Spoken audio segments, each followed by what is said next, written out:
Good morning, Crypto Chaos. Good morning, guys. Welcome back. Hope you got your coffee ready. It's going to be another long live stream this morning. We have Kevin WARSH coming out again, speaking to the Senate Banking Committee. And yesterday, spoke to Congress, and his testimony was given, and he was roasted. It was a good time. We're going to do the same thing again today with a new bingo card. Hopefully you guys are ready for that one. We do have Bloomberg open interest this morning. Talking about a few things, but Bitcoin's still trading right around 65,500. Yes, we're trading this morning. Good morning, Sunshine. Good morning, G-Dog. Good morning, Bego Dala. How's it going? Good morning. Good morning. Chaos, guys. All right. It's still early. Got to get coffee going. Oh, yeah. But how about that winning, guys? So much winning. Too much winning. Yeah. You may even get tired of winning. Every damn day. I'm tired of winning, guys. Of course, calling for baseline bear last night. What did we get? We got our baseline bear target. Almost exactly where I scribbled. Yep. The simulation continues. So far, it looks like we're going to get another good leg up this morning during another tech rebound as well. So far, so good, guys, in crypto. All right, let's take a look and see what else is going on here with the Bloomberg open interest this morning. Right out before the bell. Now about, to high interest now, minutes. a look at what's making headlines around the world. The US launched more airstrikes on Iran today, with President Trump pledging to intensify the bombardment until Iran stops attacking ships So many in more the Strait of bombs. Hormuz and agrees to open the waterway. Meanwhile, Iran insists the strait will remain closed until American attacks and the naval blockade end. The House has passed the Sunshine Protection Act. Yes, which we covered would this make one last daylight night. This savings passed time last permanent night. And end the twice 300 clock votes changes. to 111. The bill passed 308 to 117. Now heads to the Senate. Supporters cite brighter evenings and safety benefits, Hopefully we while get critics this. say the permanent standard time is healthier. Over 400 CLO deals could see ratings upgrades after Fitch Ratings and Moody's proposed methodology changes. Now, the firms say they're updating outdated assumptions. Critics, though, warn the changes could revive pre-2008 concerns about ratings competition. While supporters We had say a lot of they reflect. a lot of nostalgia from 2008 yesterday. All right, of course. Everything else is still pretty tame, or we already went over it yesterday in a big way. Bitcoin's still sitting at 65 and some change, 65,400. Crazy, but true. Let's take a look at some of the headlines this morning. We still have about 5 minutes until the opening bell. Wholesale prices unexpectedly declined 0.3% in June. Do you feel it? I don't feel it. Says here, big drop in gasoline. I don't see that, man. It's $4 here in Florida. Last time I saw $4 in Florida, it was 2008. Yes, sir. Brings me back, man. Brings me back. I moved out of the state right after 2008, up north. New York Fed President Williams, inflation has peaked. Rates well positioned. Hassett sees no excuse to raise rates. Says WARSH will push the Fed to right answer. Okay, weird. It was Hassett. Looks like this morning. White House National yesterday. Economic Council Director This morning. Kevin Hassett joins us. Hi, Kevin. Thanks for hanging out, listening to The other Kevin that was, of course, running for Fed chair. So you have some also. Nah, I guess we get a little bit of this on the end. Percent about inflation on the month alone. And so that's the kind of stuff that, as an economist, I could focus on. Now, one of the things that you see when you look at the sentiment indices is that it depends a lot on who you're surveying and where they are. So, for example, for the Michigan survey, Democrats are basically saying the economy is the worst that it's ever been, which is kind of a stretch. Republicans are saying it's about the best it's ever been, which is less of a stretch. But if you look at independents, then they're right with Democrats. And then if you look at, over time, the variation of the Michigan survey, Democrats and independents, then it's almost a perfect match. And so I look at that and I say, oh, well, the Michigan survey... Okay, I'm just over the surveys. Fed WARSH, if you guys have been following in any capacity, is leading the Fed into less survey, less the old hat, and of course out with the old, in with the new, with real-time data. So we should have a Fed that actually tells us straight up how bad it really is. And we saw some of that push yesterday. We have about 3 minutes to get into the news with the opening bell. But we saw that yesterday with Fed WARSH being aggressively pushed by 2 or 3 congressmen to pretty much spill the beans when it comes to how bad inflation really is. And our purchasing price with the dollar was brought up multiple times. And he did say about 2 or 3 times that one of the greatest tools they have is the money printer. Yes, he did. He said a printing press, of course. He wouldn't say money printer. But yeah, of course, he's using it as a defense. As it's the only tool he has other than raising or dropping rates. Okay. Anything else in the headlines here? U.S. launches fresh wave of strikes on Iran as analysts warn conflict risks becoming forever war. It's probably going to be a forever war. We have a meeting right now with Iraq, however you want to pronounce it, Iraq. Trump is, of course, having meetings with him, I guess, yesterday and today. And he's going to be having an address tomorrow night. It's going to be another long live stream tomorrow night on Thursday. Thankfully, it's Thursday. Tonight, don't forget, we do still have our Patreon live. Yes, we do. And if you guys are part of the Patreon, it's only $15 a month to join the Chaos crew. And, of course, we have an open discussion over there with you, yours truly, yes, me and you together. You can ask me, of course, any question in crypto, and I will do the best I can to answer it for you. We like to have open discussions, bring out fresh new ideas, combat our biases, because a lot of us have biases, fairly strong biases in some of the coins we hold, and so we can squash them on the live, dude. I love doing that. I love the debate that we have when we do get of course a chance to really get down and dirty. Let's take a look and see what else we have. Morgan Stanley posts record quarterly revenue as profit equities trading surges 69%. Stock futures on chip are stocks bounce, encouraging inflation signs. We did see that yesterday. A little bit of a bounce there on the monthly. You can definitely clearly see it here in the top 10 total, of course, traded assets, all coming up a little bit, except for SpaceX, which still is declining over the month. Broadcom's up a little bit. Amazon's up a little bit. Even Microsoft's a little bit of bounce sideways, a little bit there, chop. Google up a little bit of a baby bounce there. Apple continuing to rip because they're charging people 20% more and all across the board on all their products. Nvidia also seeing a little bit of an uptrend. And you can see it's still ongoing. Tesla is kind of going sideways, a little sideways there. And finally, Korea saw Samsung's stock start to rally a little bit. Let's take a look at the Kospi this morning. And it looks like they went sideways. It had a decent day, a decent 24-hour period here for the Kospi.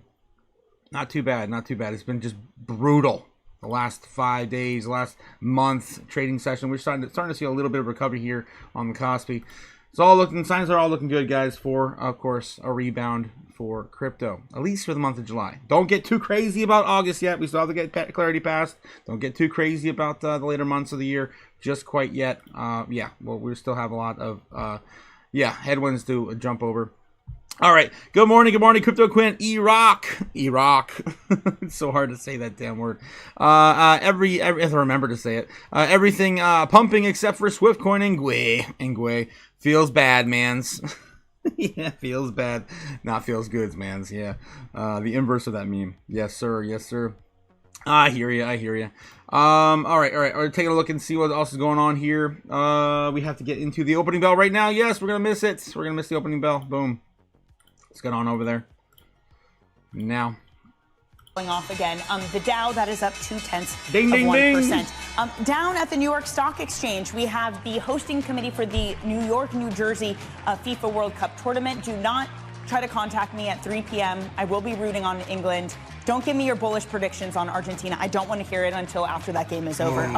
Yeah. Okay, maybe more importantly, Mike, I'm just going to ask you if you can come in and just zoom in on these adorable faces. I'm going to step out. You don't want to see me. You want to see these adorable Dogs ringing the opening bell. little doggos down at the NASDAQ. This is the North Shore Animal League America. They are apparently the largest no-kill rescue shelter in all the United States, and that is important. Everyone should be holding I a don't know why they're at the NASDAQ, but I'm so happy they are because it's so cute. I love it. Okay, back to these markets. ASML, again, that's driving some of this tech trade higher. It's up by nearly 2% in the U.S. trade for their ADRs, and earnings beat and a raise.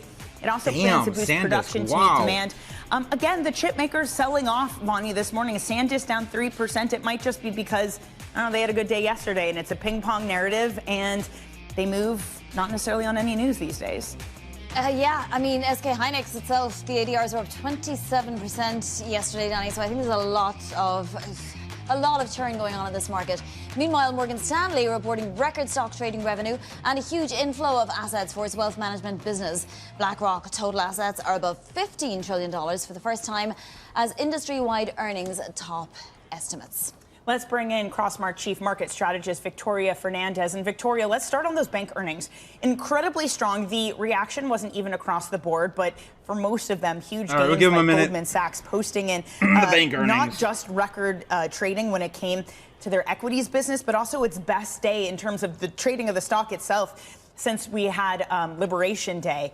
What do you take away from these bank earnings? Is it something to give you cheer, or is it something that looks less repeatable, just given SpaceX's IPO and the market volatility they were able to capitalize off of? SpaceX, dude. Well, we do know, Danny, that the IPOs gave a lot of lift to them, especially when you look at Morgan Stanley and at Goldman. I think the numbers for Morgan Stanley was 148 billion in new assets coming in that were tied to the SpaceX IPO. So I'm not sure we can repeat with those same types of numbers, but I do think it supports the idea that financials are doing better. They're in that uptrend. They're continuing to produce new highs. We had 50% of the banks in the sector yesterday, in the S&P finance sector, actually hit 3-month highs. So there is a trend there, and I think it's an area we're investing in, and I think it's an area that you can look at going forward to maybe rotate some of those funds out of tech into the financials for the coming months. It's interesting though, Victoria, isn't it, that, you know, at a time when we've seen record volumes, we are now seeing actually pretty low volume.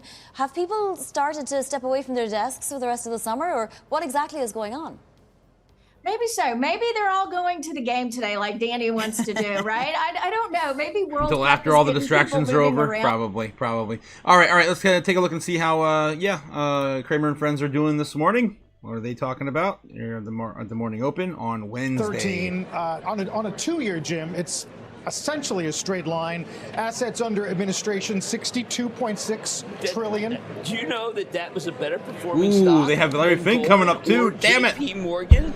And we're on the clock today, guys. They have a lot of businesses that are not like what Larry Fink we got 25 minutes until Kevin Ward comes out. Annuity streams, because they do it better than everybody else.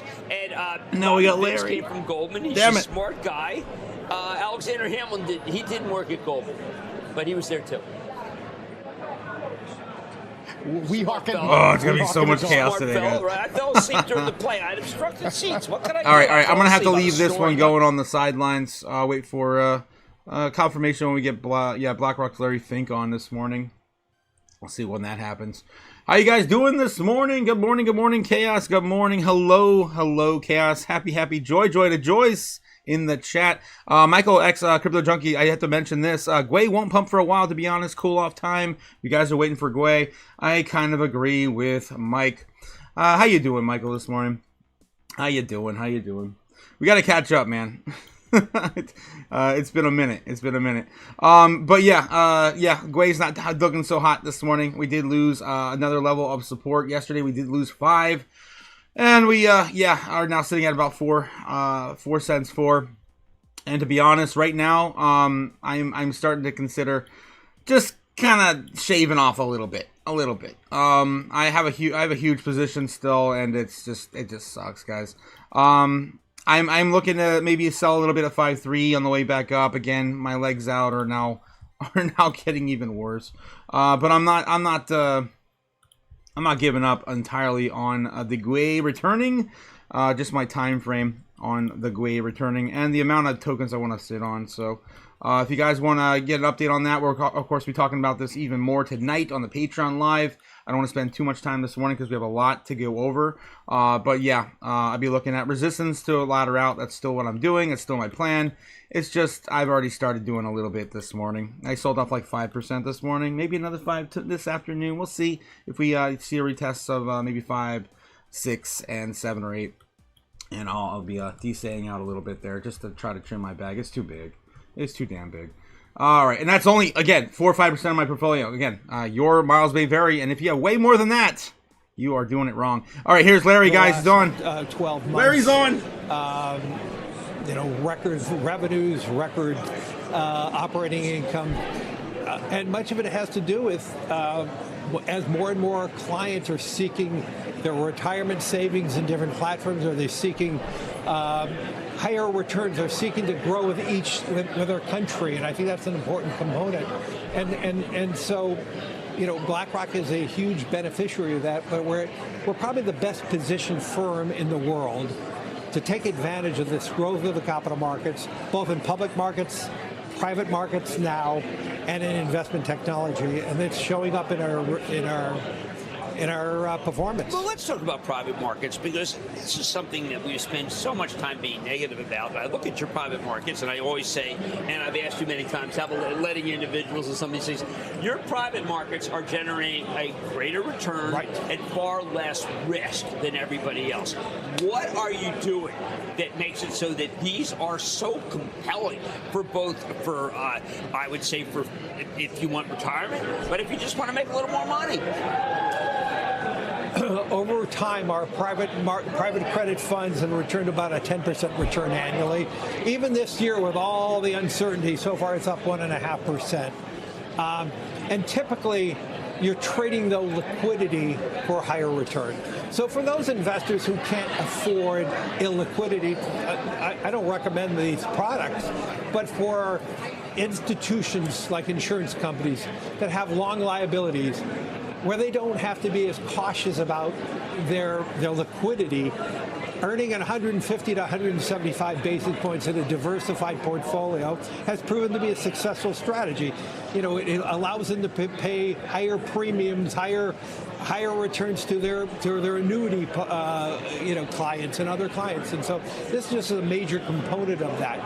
But if you think about AI and the nexus of AI, the amount of capital that's needed to build out AI, that is a nexus of both infrastructure investing in the equity side and private credit, the credit side of financing these big data centers, financing the chips and all that. To me, we're just at the beginning of an epic change. I mean, as somebody who was, I celebrated my 50th year in finance last week. I was at, obviously at the beginning of the mortgage-backed securitization market in the 70s and 80s. I believe the role of financing infrastructure around technology, whether it's financing data centers or financing the purchase of chips. As I said earlier, I think we're going to have markets investing in compute. We're going to have a futures market in compute. This is going to be the next revolution in finance, and it happens because of the strength of the United States capital markets, having the ability to finance these new technologies, so the United States and other places in the world can be leaders in the new technology. You mentioned 50 years, so I am curious. I mean, have you ever seen anything quite like this, Larry? We've got what were the most profitable companies the world has ever seen, making a choice to incinerate, wrong word, to decide not to have any free cash flow anymore, to not return capital to shareholders because they have to be part of this headlong race to make sure they are not left behind in the AI future. When I listen to myself say that, there's some worrisome aspects to that, are there not? I mean, I've spoken to some of the leaders this week and last week in that sector. Their biggest worry right now, supply is not keeping up with demand. And you see that showing up in the value of the memory stocks. Okay, we have more demand for memory than we have supply. Obviously, they've been able to do big price increases. I don't know how sustainable that is. Maybe in 3-4 years we'll have enough supply.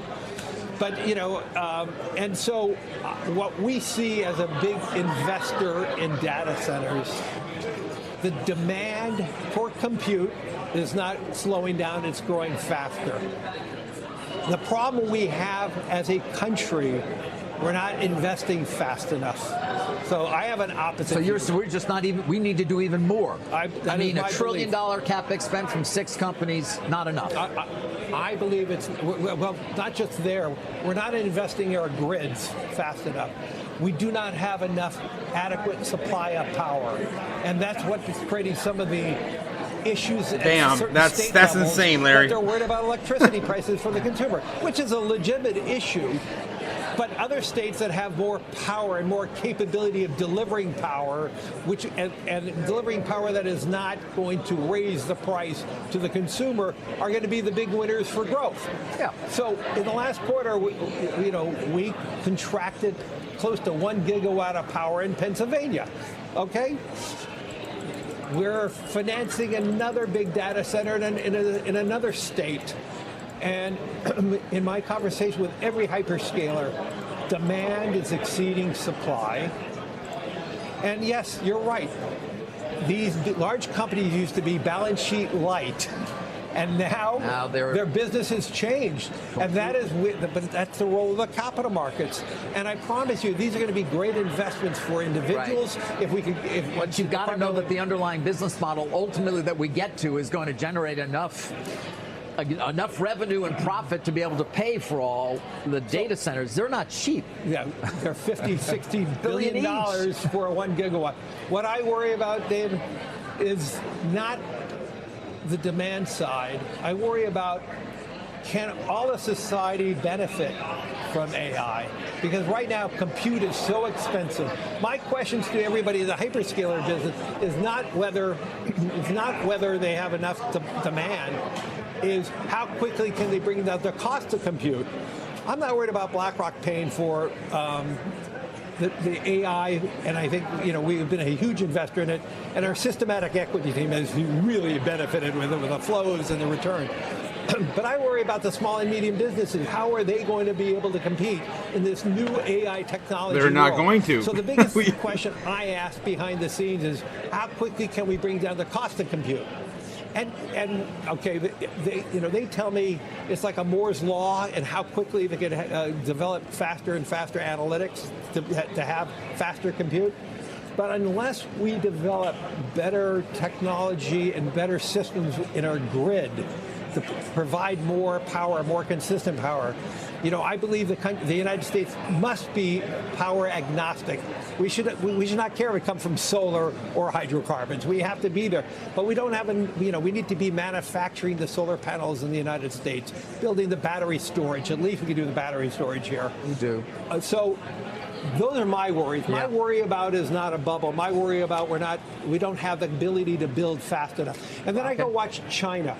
China's building 100 gigawatts of nuclear. They're building close to 100 gigawatts of solar. Okay, they are getting set up for this AI revolution and the need for power. We're not doing this enough, and I actually get frightened when I see states saying we're going to do a moratorium. That's not the answer. The answer is, how do we deliver more power quickly? Why don't we all start focusing on how do we deliver more power so we don't raise electricity prices, but we can be the center of the AI revolution. Can I ask you about leverage? Every morning we come in here, we check the Kospi, which was up 9% swings. The South Korean president said the market there not doing very well, quite unstable. A lot of it's leveraged ETFs and.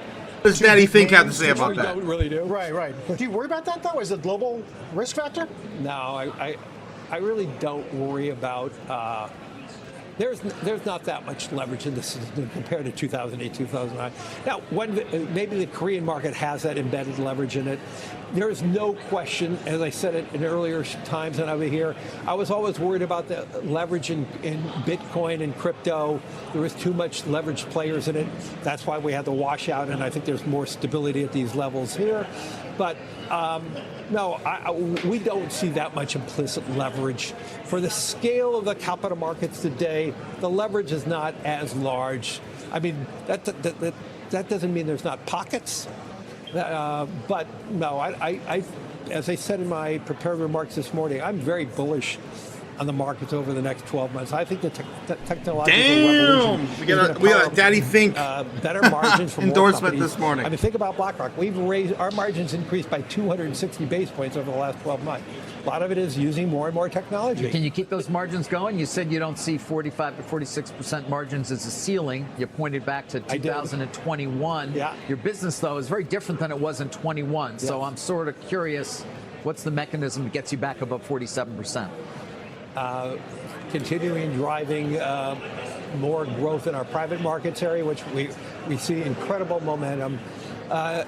Continue to drive opportunities in retirement, which I believe these are all going to be creating better margins, and just making sure that we're utilizing technology as fast as we can to do more with less. I mean, our head count, David, is unchanged, and our we're up $1 trillion in assets. Okay, that's what you're seeing. We're able to use technology to process more trades, to process more activities. So we're able to do that. We're able to leverage our human capital using technology, working alongside of that. We're using the amount of code we're writing alongside our coders with AI is accelerated dramatically. So we're able to do more and more and more. And as the ability of AI and compute, as I talked about earlier, becomes faster and cheaper, that will drive even higher margins for not just for BlackRock, for other firms. One last question. Oh, thank God. We're running out of time. Trillion, which is just we got other stuff to get into. You and I have been worried about younger investors. Now, on the one hand, we've got Trump accounts, which I think is rather extraordinary. I never thought we would ever see this in the country. It's a really incredible thing. On the other hand is the growth of prediction markets, where I see so many young people losing fortunes as if it was gambling on parlay for football. Where do we come down on the young that people script is realizing really making there its can be a rounds future? It on doesn't prediction have to be markets. worse than it is for their parents. Trump accounts versus just the kind of a nihilism that I see everywhere, where people say, why would I invest? The world's coming to an end someday. Well, no, I think the Trump accounts are a spectacular opportunity to get young people and their families to start focusing on the long-term opportunities in investing. I mean, just let's step back for a second. If you invested in 2010, and I don't think 2010 is that long ago. I mean, it seems, for me, a couple days ago. but the S&P's up 6x. Okay, put it in perspective. In 2010, BlackRock only had $3 trillion in assets. Now we're 15.3. I mean, from every corridor, from everything I look at, if we could get more and more people focusing on the long term, if we could get more countries focusing on helping young people invest, creating their own accounts for young people, over time, they're going to be far better off than in a bank account. They understand the virtues and the value of long-term investing.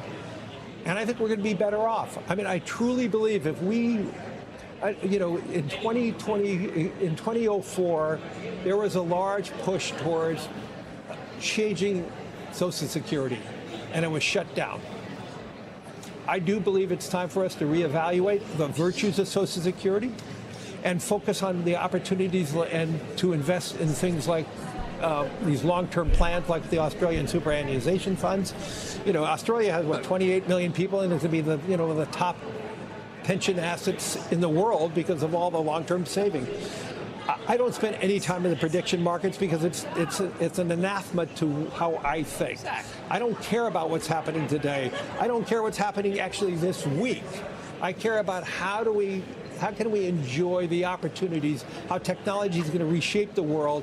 And I do believe technology is reshaping the world to be more optimistic, more opportunity. I mean, I just think about, the human existence and longevity of life.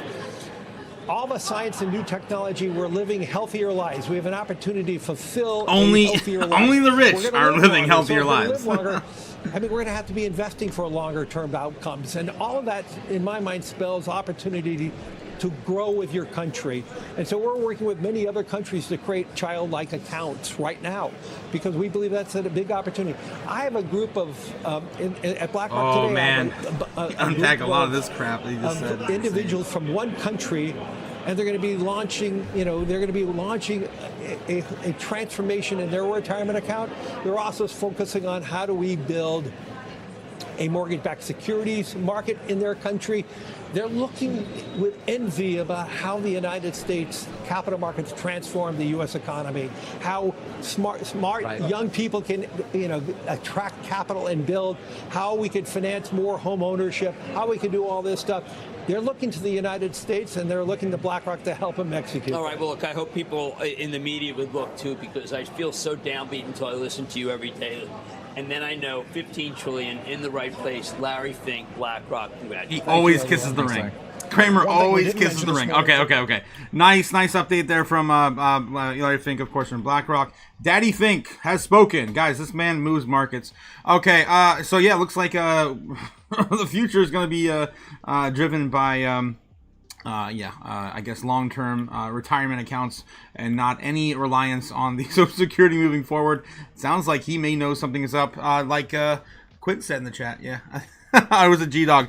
You guys, the G's and the Q's, man. I don't know why you guys confuse me every time. Anyway, yeah, how you guys doing in the chat? We got to catch up. We do have Fed WARSH coming out in about 8 minutes. So we do have to catch up on everything that's going on still in crypto. Go through the overall sentiment. We did wake up this morning at 65.5, seeing a little bit of a rebound here after the morning open. As per usual, we called for, of course, baseline bear. Of course, winning. Too much freaking winning. Yeah. Pretty much almost right on top of my scribble from last night. Where we went every day, guys. 99% accuracy on the channel. Ridiculous. I just want to be wrong. That's all I ask. The universe. All right. Proving we're not living in a simulation. It just follows every single scribble I do. I don't know. It's weird. All right. Let's take a look and see what's going on with overall sentiment this morning before we do see a wash out. And we got to get an update on the bingo card. I got a lot of things I want to ask you guys. What should we put on that bingo card for today? Fear and greed index sitting at neutral today at 51. This is the highest level we've seen in weeks, possibly months, on the traditional markets. 51 in neutral. Damn, this is a good day. A damn good day.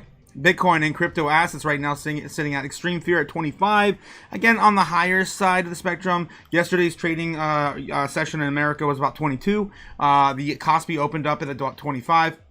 And we're still hanging out about 25. Kospi did do okay. Again, it sucks that we have to go into every freaking market now. But yeah, we had a sideways chop here and a bit of a build back up reversal yesterday morning on the Kospi. So again, South Korea is starting to move back up. Samsung's still not doing very well, though. So we'll see how that goes by the end of the week. All right, let's get into the weeds here with the dollar and bubbles before we have we're running out of time. We got 5 minutes. US dollar index sitting at 100.85, rolling over a little bit as, of course, big tech stocks starting to soar. A lot of people, of course, moving their money back into these markets. So I'm glad to see this. I want to break 100. Hopefully we see 100 break next week. I don't want to be a little too optimistic and say this week. I would say next week. Hopefully we see a breakdown on the dollar to at least the Dixie, getting back to about 100 on the DXY. I would love to see that. That's going to take a lot, though. That's like a full point to basically fall down. Maybe by the end of the month. We'll just say that by the end of the month. If we get a good read from Fed Chair, maybe investing will, of course, start to take off into August, further into August, as everyone comes back from vacation. Let's get into bubbles. Yes, bubbles. I also want to take a look real quick, just a brief mention. The overall market cap of crypto is looking pretty damn good every single day now this week. We are climbing up. We're now sitting at 2.2 trillion, 2.23 trillion now. Again, up from the lows from last weekend. We just saw 2.15, 2.14. We're already up over $100 billion. All right. So yeah, I just want to mention that. That's currently where we are today. Just taking that all in. Just take it all in, guys. Take it all in. All right. Taking a look at the, speaking of taking it all in, taking a look at today's moves, top movers on the top 100 today. We got Zcash up 10%. We got Pump.Fun up 10%. Virtuals Protocol up 5. Hype up 5. Ondo up 6. EtherFi up 6.7. 6.7 on EtherFi. Let's take a look and see what's going on the weekly. Again, we're looking for anything oversold for the most part. We're getting into the weeds here. It's only Picoin oversold on the weekly, and I wouldn't touch that. I wouldn't tell my best friends or my worst enemies to invest in this stupid coin. Looking at Memecore. Memecore is probably still the only one that's oversold anyway. 55.6% on Memecore on the month, right? So we got about 4 coins here still oversold on the monthly. That is it for the top 100. WorldCoin now down 31% on the month. Beat down 38. Picoin. VVV, Venice, of course, being the 4th one there. 35% off on VVV. And that's still one of my favorite charts right now in crypto.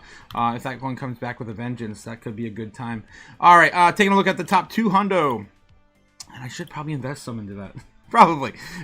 I say that almost every day now. Zcash, eCash. I always do that every time with the X. eCash is down, now up 18% on a single day on the top mover today on the top 200. CashCat now coming down another 31% on the day as Robinhood still will not list that dumpster fire. Okay. Looking at the weekly, Bildon is down 27%. Who's investing in Bildon?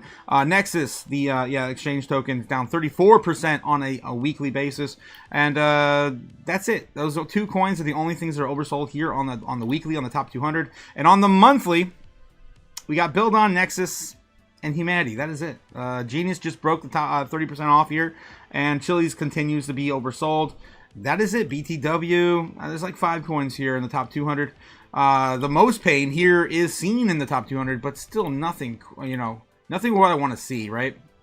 Nothing I want to see in a big way. I want to see more blood here to be, of course, more opportunistic. This seems like we're near the bottom. Anyway, let's continue on. I do want to get into a little bit of what's going on with the weather this morning before Fed WARSH comes out in about 2.5 minutes. We do have, of course, crypto weather brought to you by Kimba, the White Snow Lion, on YouTube. Don't pay for what you get for free, as I don't, man. He brings this to you as a service for free. All right, so you don't have to pay $30 a month for another freaking subscription to something that you're probably not going to use that often anyway. All right, so yeah, here we are. I use it all the time though. 7.6 billion against the 6.7 billion. The overall volume is in the bulls' favor, about a solid billy. So not too bad this morning. Overall volume is still low. I want to see this in the 20s, but we're still not quite there yet. Maybe by the end of the month, after Fed WARSH's decision on the 29th. We do have, a nice clear reversal here on Bitcoin within the last 48 hours after Fed WARSH's first speech, our first testimony. We're smashing through all resistance on the weekly. I do love these charts now. Look at the monthly. Holy crap, brutal. We'll get into that. Today on the daily, it's looking pretty damn good. Every level is, of course, moving up. Love to see this here. It is pretty obvious. You don't need to see through the matrix, guys, where we're going to go next. Probably during the middle of the intraday trading today, probably see Bitcoin retest and break out of 66K. We've been stuck there now for about 12, 18 hours, something like that. 15 hours, 14, who's counting? On the weekly, same thing. Moving up on every single key level on Bitcoin. Again, you don't have to be the matrix, Neo to see through the matrix.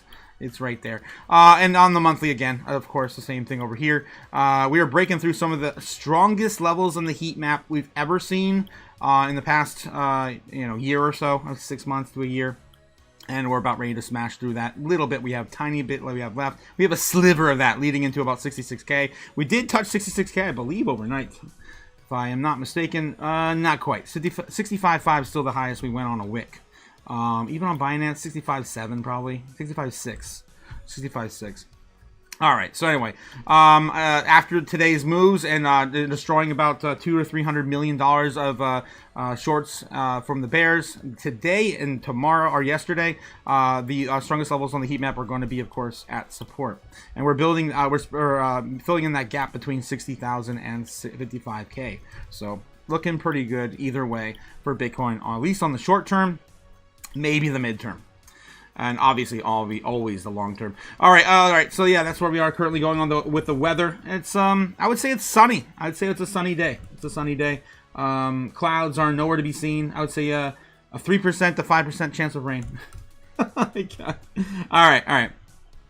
65,100 on Bitcoin. A little bit of course, retesting some of these you know, range lows, I guess, higher low for Bitcoin, at least going into the middle of this month. It reminds me of April, but not as aggressive as April. We'll see where we are by the end of the month. But yeah, it just seems like kind of another only up month for Bitcoin. Let's continue on. We got to get back into the setup for WARSH's meeting. It's going to be coming out here soon. Acting Attorney General Tom. We're going to have the Senate Banking Committee, of course, roasting Kevin WARSH, Fed Chair, here in a minute. Fed WARSH. We'll see if we get that going real quick. They're going to start that here. This is PBS NewsHour, beginning shortly. I guess we can start with them. Wow, they're already setting up there at Fox News. All right, so we'll get that going. I do have to bring up the bingo card. Yes, we do have another day of bingo. It's going to be a good time. I want to get your suggestions in the chat. Guys, in the chat if you can. Just type in bingo and then like what you want me to add to the bingo card. Yesterday we had almost a full freaking card. And I believe it was Quint. I want to say it was Quint yesterday. Suggested that if we get a full card again, we have gotten full cards before, definitely during Trump's addresses for sure, that we're going to start doing giveaways if we get a full card again. That's freaking awesome, dude. I love that idea. Thank you for bringing that to the channel, man, bringing that into existence. This is what we had on yesterday's card. Absolutely destroyed it. All right, cleaning it up a little bit so we can see what the hell was even on there. We had a ton of questions about crypto in general because of the political, you know, eagerness of the left trying to, of course, dissuade, you know, clarity from being passed. We had a ton on AI. We had a little bit on oil. We had, of course, the usual rhetoric like, bipartisan, you know, support dual mandate, Fed independency, you know, the usual, right? The usual. We had a whole bunch of different things that I have noticed Kevin WARSH bring up multiple times. I'm actually really happy to see some of these things actually mentioned. One of the biggest ones is first principle. There's 5 freaking task forces. I had no idea there was going to be 5 freaking task forces. I thought it was going to be like 3 or 4. 5 is insane. We had the benefit cost test was another one of those. The GFC, of course, being mentioned, the Great Financial Crisis. I love this one. So much doom. We're definitely going to have to add that one on there because that was mentioned a few times yesterday. I'm curious if he's going to be having a trend on ties he likes to wear. He was seen wearing a blue tie the last 2 meetings, so I'm curious if he's going to be wearing a blue tie like frequently. Maybe it's his favorite color. Forward guidance is obviously a big one that's been mentioned a lot. I gotta get some more room here to clean this up. Super WARSH, yeah, Super WARSH. Let me catch up with you guys in the chat. We don't have too much time remaining. He should be out there right now, actually. Shit, we're not going to be able to set up. He was like 15 minutes or 10 minutes between setup yesterday. Yeah, we're probably going to get... He's coming out now, shit. Damn it. Or might have to do the same one again. Damn it, guys. I'm going to start adding some of these in and out. Let's see if I can... We're running out of time. There's never enough time. No time. No time. Why can't I get rid of this? Sure, I got pieces of old stuff there. There we go. I'm gonna pick a few of these. I'm just gonna scramble it up a little bit here too. We don't need this. Let's see the balance. If that's balance sheet, independent, yeah. Price stability, I think, is a big one. We should probably keep on there. Straight up from it wasn't really mentioned much yesterday, just once. First principles, definitely 100%. He's been saying that almost every single time. Quantum, cost of living, some of the things we didn't really have on our board yesterday, but they were asked about. Overall growth, accountability, price stability is another one of his big talking points now, of course. Dot plot, and yeah. So we're gonna stick with some of these. First principles. I think I already have jobs on there, or employment, housing. Oh damn, he's gonna be out there any second. They're starting to set up. Damn it! Damn it! All right, I got volume on, so we'll know if he comes up here in a bit. Let's see, what can we clean up on here? Lindsey Graham was mentioned too yesterday, which is crazy. We got that one too. My God, dude, it's been so shit. I'm gonna swap. Today, the committee welcome Chairman Kevin WARSH for his first semi-annual monetary policy hearing since taking office. I know it's been 7 weeks, but it probably feels like a couple of years. We are really happy to have you with us and really excited about the direction of the Fed. Today is about how the Fed is serving the American people and how Chairman WARSH is working to combat years of mission creep at the Fed and restoring the Fed's credibility, especially to the general public.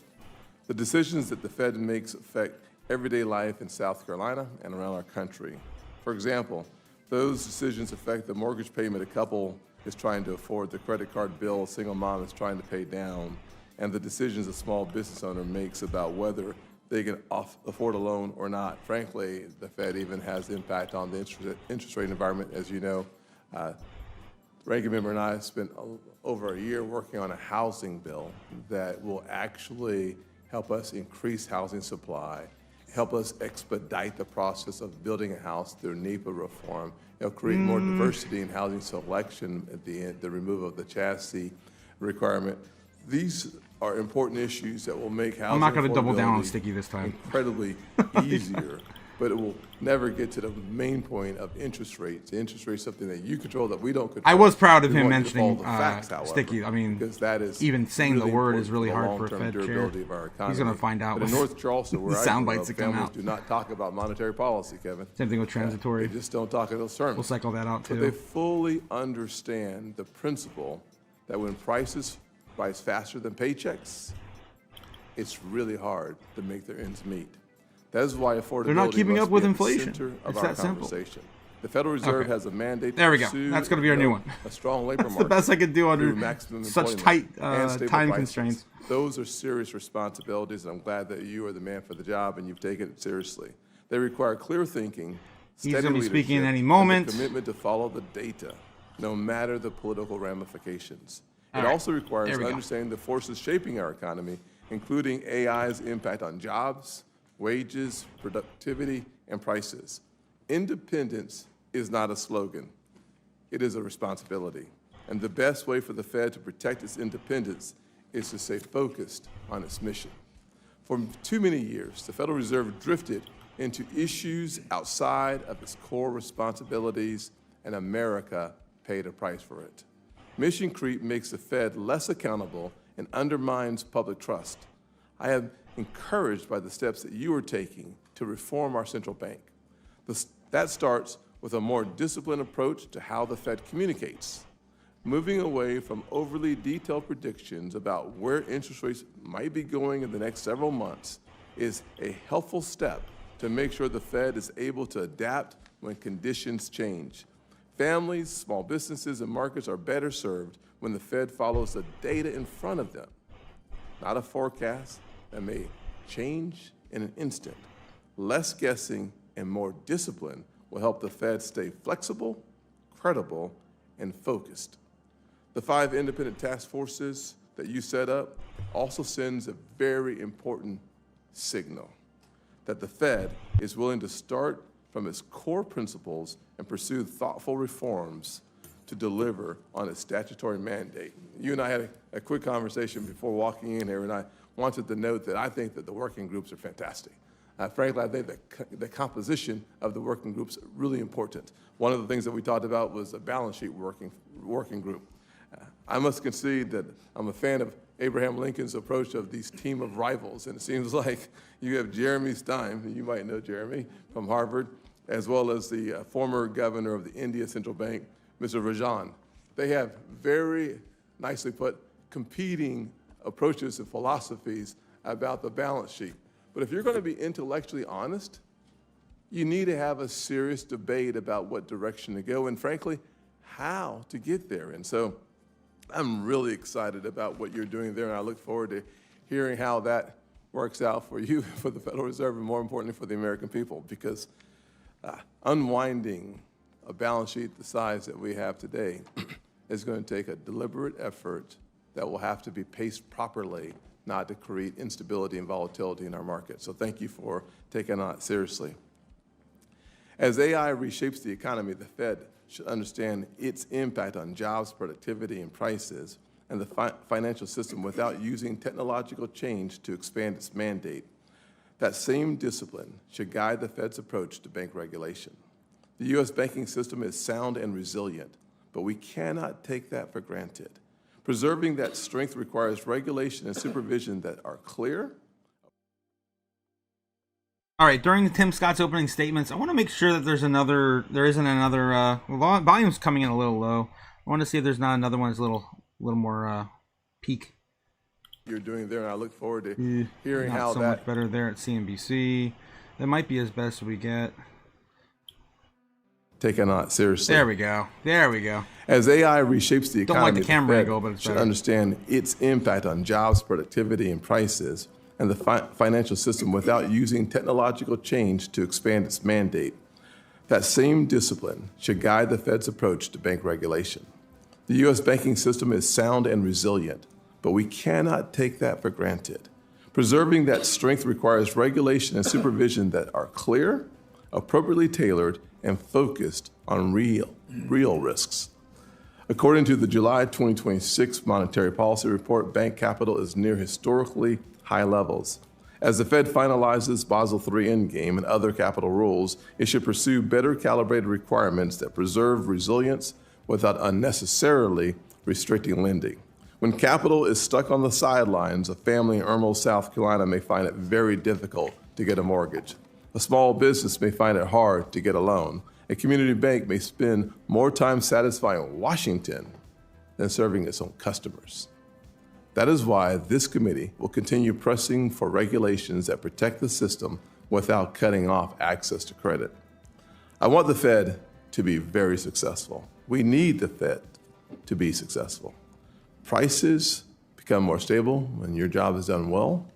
Markets gain confidence, wages grow, and more families have the opportunity to save, invest, buy a home, and live their version of the American dream. Welcome today. Ranking member, the floor is yours. The dream is dead. Thank you, Mr. Chairman, and welcome back, Mr. Warsh. Here we go. So about 2 months ago, you appeared in front of this committee for your nomination hearing, and you refused to answer basic factual questions. I assume because you were afraid of contradicting President Trump. Your answers during the hearing were so troubling that this committee had a party line vote for Fed chair for the first time ever in our history. You were confirmed by the Senate in the tightest vote for a Fed chair in U.S. history.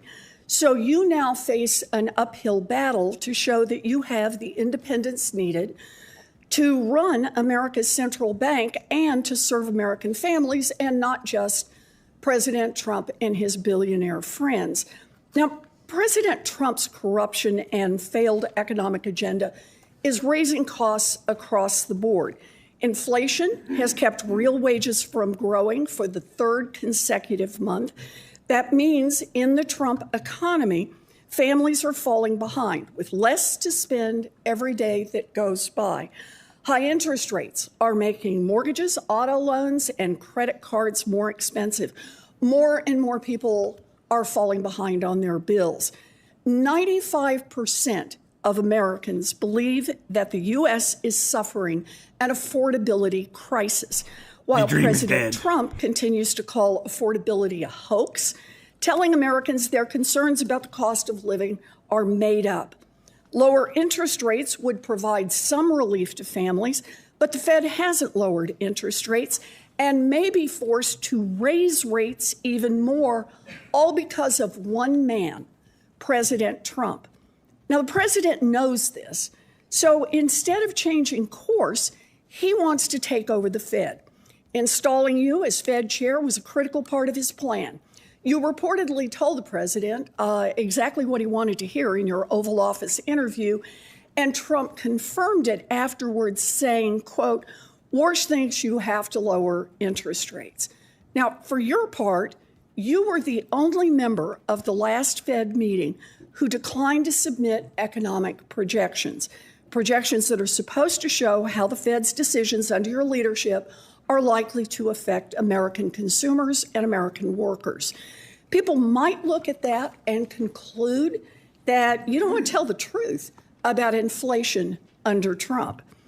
Trump may have you in his pocket, But he will not stop until he controls the Fed. And he just needs one more seat to do that. And that's why he has had his Department of Justice open bogus criminal investigations into both Governor Lisa Cook and former Chair Jerome Powell. And that is why he illegally tried to fire Fed Governor Cook. His own Supreme Court recently blocked the firing, at least for now, but Trump has vowed to try again to fire Governor Cook.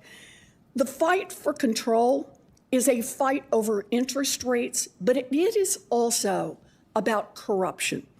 President Trump likes to play king, and the Fed offers many appealing opportunities for the president to enrich himself while he fleeces the American people. Start with crypto. Trump's family crypto company is World Liberty Financial, the centerpiece of the crypto enterprise that let him rake in $1.4 billion in 2025 alone. Now it is currently applying for a bank charter.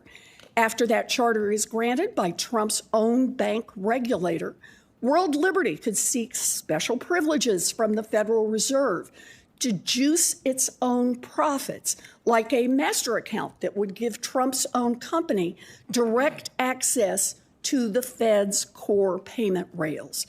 And there's more. Yep, we saw that with If he can Kraken. control the Fed, Trump could threaten to revoke banks' access to Fed services if they refuse to do his bidding. He could hijack the Fed's extraordinary powers to bail out financial markets, making sure that he rewards his friends and punishes his enemies in a crisis. And you better bet that Trump will turbocharge the Wall Street deregulation that is already underway, juicing mega bank profits and CEO bonuses, knowing that American taxpayers will be on the hook once again if there's another devastating financial crash. Congress and the American people will be watching closely whether you serve the public or whether you become yet another instrument of Donald Trump's corruption. Thank you, Mr. Chairman. Thank you, ma'am. Chairman Warsh, thank you for being with us. The floor is yours. 5 minutes. Thank you very much, Mr. Chairman, Ranking Member Warren, other members of the committee, good morning. It's a privilege to join you. It's my first appearance before this panel as chairman, and I'm particularly honored to represent my superb colleagues from across the Federal Reserve System. In submitting the monetary policy report, I can't help but think of a long line of central bank chiefs who came before the Congress in keeping with the Federal Reserve Act, and I can't help but think of the best of the Fed's traditions. As a country, we just marked our 250th year. And when Americans count our blessings, we can include an economy predicated on the brilliance of our constitutional design and system of ordered liberty, an economy without equal in all it's done for human flourishing. Some forms of communication, including some that the ranking member referenced, are discretionary, but not this one, and for good reason. It's a prudent and wisely conceived obligation designed to keep the Fed responsible, accountable, and faithful to the mandate that you gave us of full employment and price stability. These obligations are of a piece with the Fed's rightful independence in the conduct of monetary policy. Today, we're at a hinge point in history, and it's up to each of us, myself included, to meet this moment. The Fed's number one objective is to get monetary policy right. That's our clear and constant aim, the star by which we steer by. And if we get policy right, and we will, the inflation surge of the last 5 years will be a thing of the past. Just a month ago, I chaired my very first FOMC meeting. My colleagues and I recognize that high inflation has been an undue burden on American households and businesses. And while monthly fluctuations are inevitable, especially in an unsettled world, underlying inflation over longer-term horizons is determined largely by monetary policy. As I've said before and will say today, inflation is a choice. The members of our committee have no tolerance for persistently elevated inflation, and we share a resolute commitment to restore price stability. That was our focus when we met a month ago, at which we decided to hold the target range in the federal funds rate at 3.5 to 3.75%. Naturally, our work at the Fed demands a proper reading of economic conditions. As you might have seen in our report, economic activity is expanding at a solid pace, showing resilience in the face of recent developments. Household consumption growth is moderate, and manufacturing output has moved up steadily this year. The housing sector, however, strikes a different note. It gives a different picture and continues to lag. I want to highlight the most striking feature of our economy right now, and it's business investment. It is a surge in capital expenditures. Compare that to what we've seen for a long, long period of financial engineering. This is a better situation. The rapid pace of CapEx, which appears to be accelerating, reflects in large part the construction of infrastructure, including in and around AI and the immense demand for AI-related equipment and software. Investment in equipment overall increased about 8% for the year in the first quarter. Within that category, high-tech spending logged an especially impressive growth rate of about 25%. We don't yet know the extent to which the economy will benefit from this build-out. Yet it seems inevitable, at least to me, that what is now called AI investment will soon just be called investment. Even so, new opportunities for the economy introduce new challenges for policymakers. We at the Fed are monitoring the implications for the inflation and for the labor market. That brings me to the supply side of the economy, a subject worthy of equal attention, where productivity growth has been strong. And I'll note that this productivity growth predates gains from AI adoption. America's labor force appears to be broadly stable. Job creation has kept pace with the workforce. The unemployment rate low and has changed little, quite frankly, over the last year. We're seeing relatively few layoffs and only slight variance in the rate of job vacancies. Solid growth in nominal wages, too. I've been heartened by the welcome I've received and by the encouragement of my colleagues. We have a duty to point the institution forward, to take a fresh look at current practices, to make sure we're serving our objectives, and we're going about it systematically. As the chairman referenced, I appointed a task force in each of 5 areas that are central to the conduct of monetary policy. I'll just reference them and close. First, Fed communications. Second, our balance sheet policy. Third, our use of existing data. Fourth, productivity and jobs. And finally, the Fed's inflation framework. Our purpose here is to make better decisions in the conduct of monetary policy and put these years of high inflation behind us. We are the Federal Reserve, Mr. Chairman, and as determined as ever to fulfill our mission. Thank you, and I welcome your questions.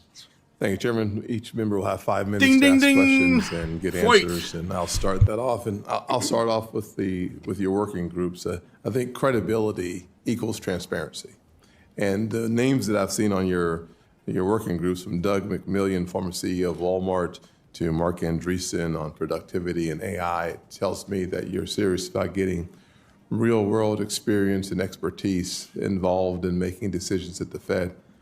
I want to give you just a minute of my time to walk us through perhaps 1 or 2 pieces of that, as we talked about the importance of having contrast on the committee, on the working groups. Really important from my perspective. I think it lends itself to having more confidence in the Federal Reserve. I want to give you a minute to talk about one part of it, and then I want to move quickly to AI. All right, let me be brief, Mr. Chairman, but you're highlighting something that's awfully important. All institutions, including the Federal Reserve, which I am so proud to lead, filled with great people, on occasion, we need to bring new ideas to the fore.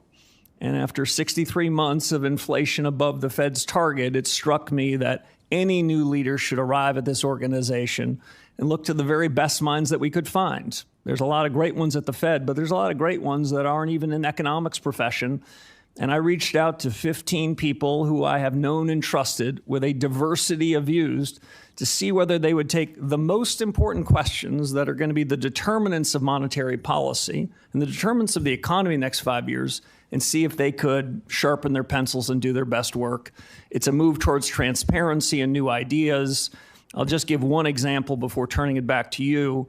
In the last couple of days, we've gotten data on consumer price index, today on the producer price index. Any central bank would be happy to have the data going in the right direction. My view is these are all imperfect measures of the state of underlying inflation. So one of the task force is going to see whether we can do better, have better data from external sources, and even better ideas as to how important organizations like the Bureau of Labor Statistics, the Bureau of Economic Affairs, might think about how they could do a better job in an evolving economy. Thank you. We met just a few weeks ago with Dr. Phelan, who's slated to be the head of the president's economic advisors, and we talked a lot about artificial intelligence and the impact it will have on our economy and whether or not it will destroy jobs, create jobs, and ultimately, at the end of the day, his conclusion was it'll create more jobs. Artificial intelligence has an opportunity to change how we do so many things, and much of the debate for me can be bifurcated into automation, things go away, and augmentation. People make more money because production goes up, and you've argued that perhaps there's a way for us to see a reduction in interest rates because of that increase in productivity. One of the things standing in the way of that conversation is what's happening in South Carolina, where data centers are meeting real headwinds. New York has basically banned them. We have a moratorium in parts of South Carolina because of issues like electricity bills, water use, aesthetics.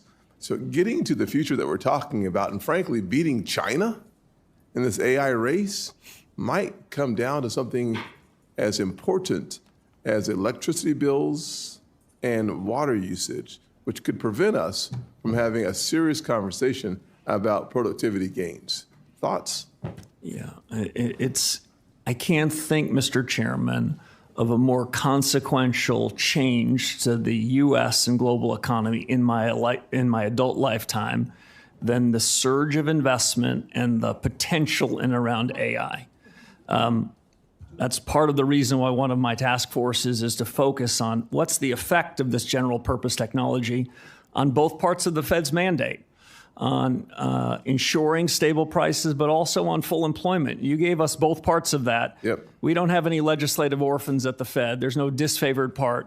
I would say it is a huge opportunity, but it's not without challenges. I'll make two other brief points. I think the United States is extremely well positioned to be at the cutting edge and extract more productivity, which should be good for U.S. companies and U.S. workers, than any other country in the world. Any other country would exchange positions with us in a moment.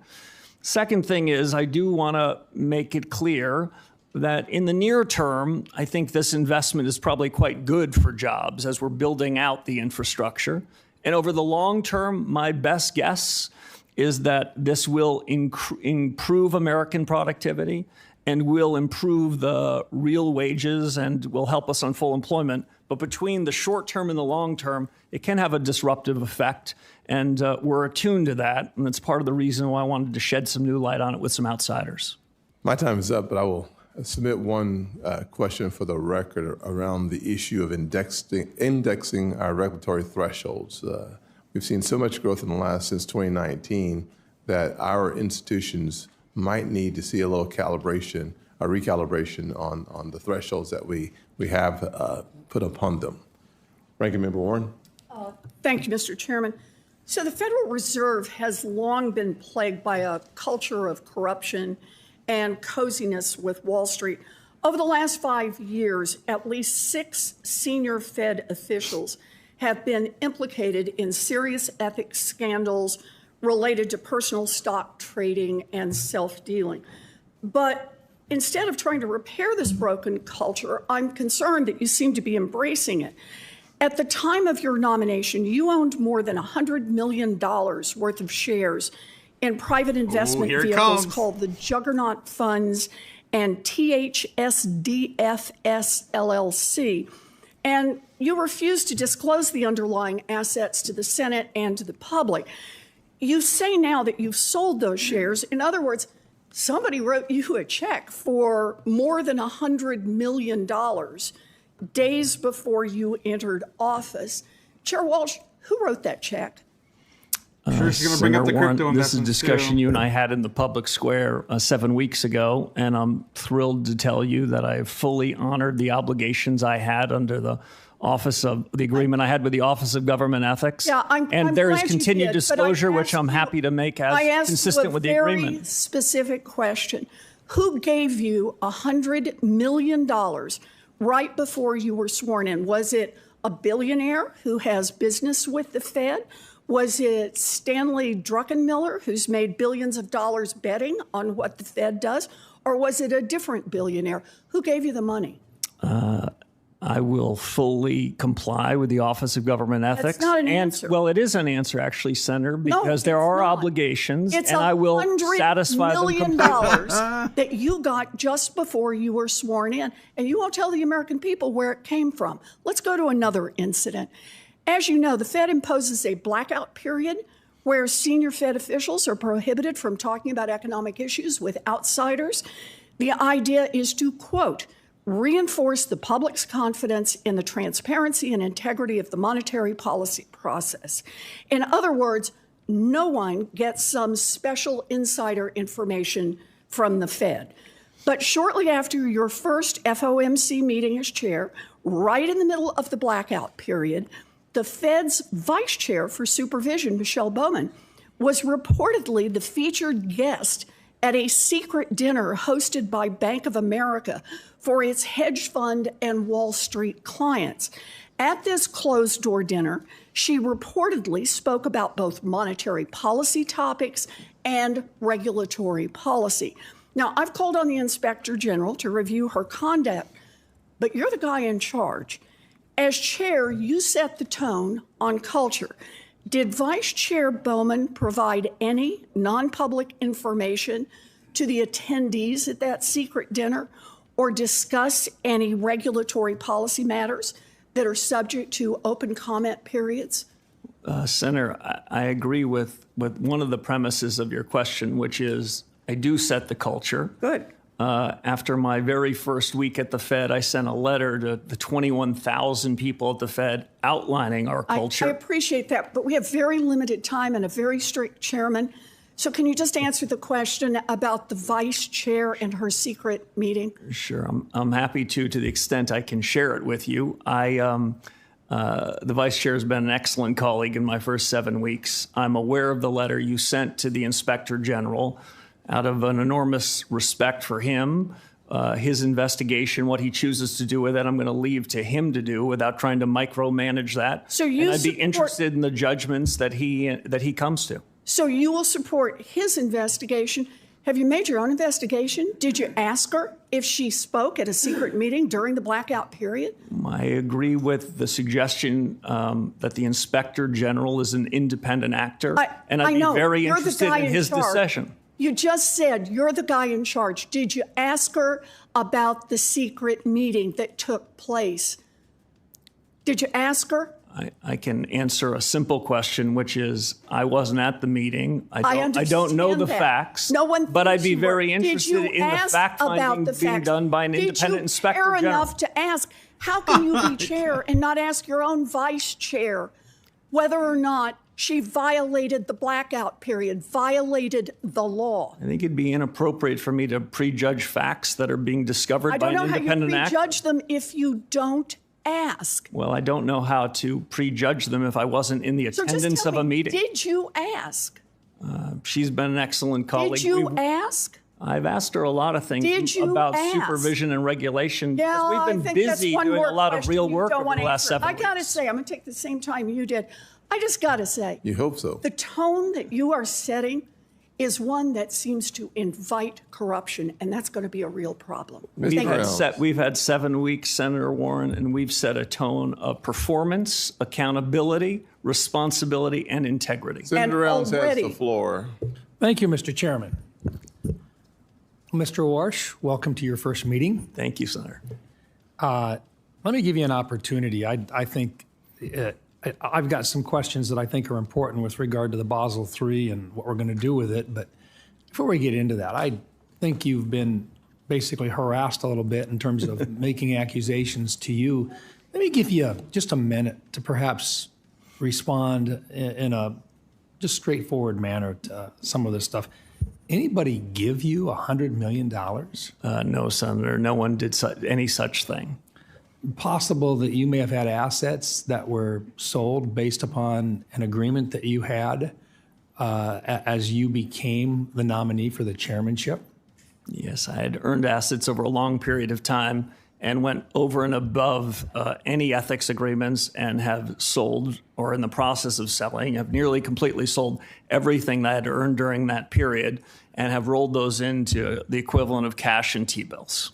So basically away from investments based upon the market and back to treasuries. Yes, exactly right. I thought that was the prudent thing to do given the responsibilities and the importance of setting the tone at the top. Culture is the big driver of a lot of things. And in my first 7 weeks, Senator, we're doing our very best in the best of the Fed's traditions to get the culture right, to get the strategy right, and to get policy right. And if we can do those things, all of which are to the left of the decimal point, might not be of such great interest to people that are trading on Wall Street, then I think the decisions we make to the right of the decimal point can be better, so we can do a better job of fulfilling the mandate you gave us. Yeah, the ranking member had asked a question with regard to another member on the committee, Nikki Bowman, and you indicated that if there was an accusation being made as to an inappropriate meeting, that if the inspector general was doing it, that you were going to be hands off on it. It seems to me that that's pretty appropriate because if you would have gotten involved in it, the accusation from some members on this committee would have been that you were trying to influence it. Yes. Can you talk a little bit about the logic? Am I on the right track with regard to the reasoning that you have for allowing the inspector general to do the job that they were asked to do in the first place by members on this committee? Yes, Senator, you're exactly on the right track. I'll just say more broadly that my fellow governors, my Reserve Bank presidents, they've received me incredibly warmly. I admit that I show up with a lot of ideas for reform in monetary policy and supervision and regulation and payments. I've only been there a short while, for 7 weeks, but instead of an institution acting inert, what I've found is my colleagues are really open-minded to change. What I found is we're going to have a good family fight. I'm not imposing ideas. That's part of the idea of the task forces the chairman referenced.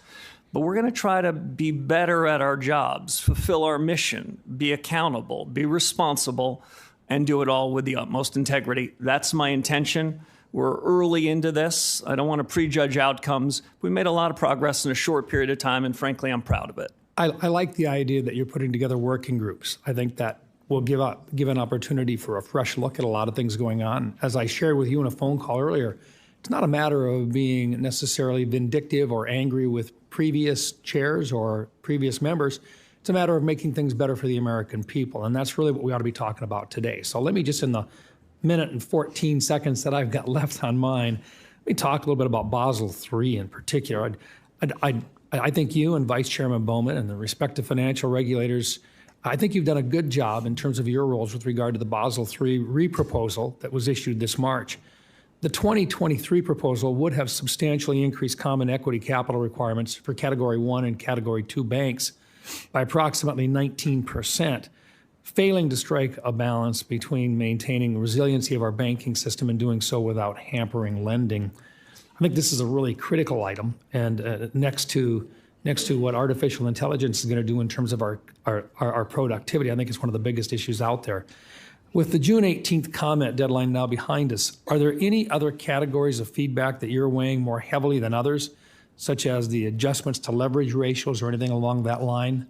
And if I could, is there going to be a go-live date this year sometime? Any idea when you might actually be able to talk about when this thing is going to go public for us?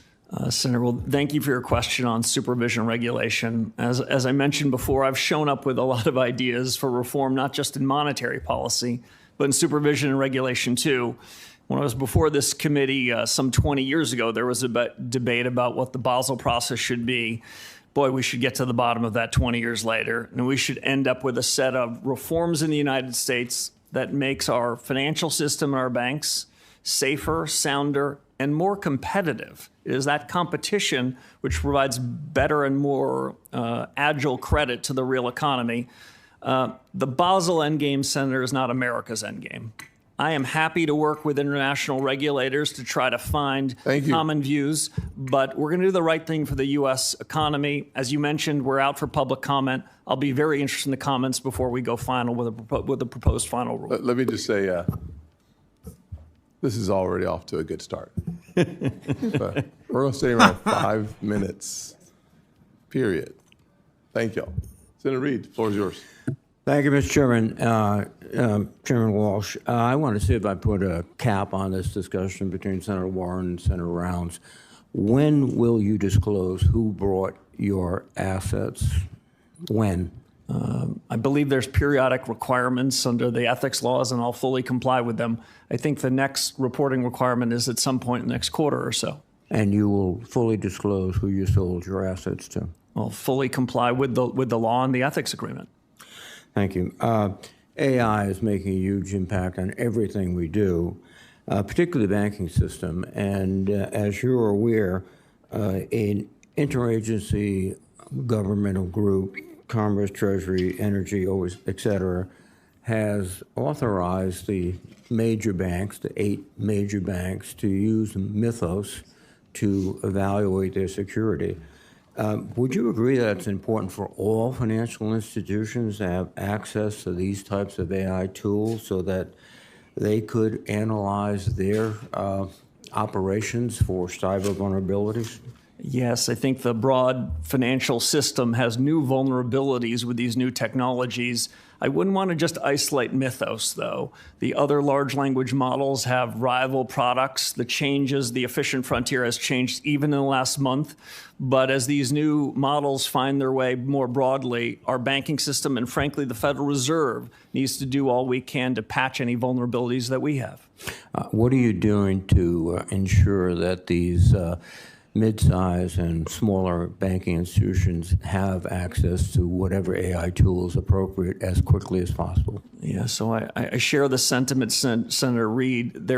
We are not the deciders as to who has access, but I have not been shy in sharing my views with authorities across the government about the vulnerabilities and have been asking for access, not just for the Federal Reserve, but for other institutions, to a whole range of these new artificial intelligence models so that they can protect themselves. If you said to me, what worries you over the course of the next several months, I want to make sure that we're as protected as we can be from foreign actors that want to do us harm. Well, let me stay with AI, but change the focus a moment.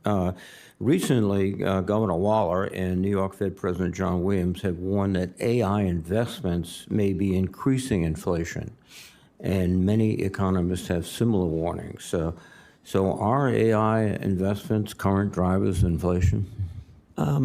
This is one of the good family fights. Let me give my own view on it, which might be somewhat nuanced from the way you just described it and some of my colleagues.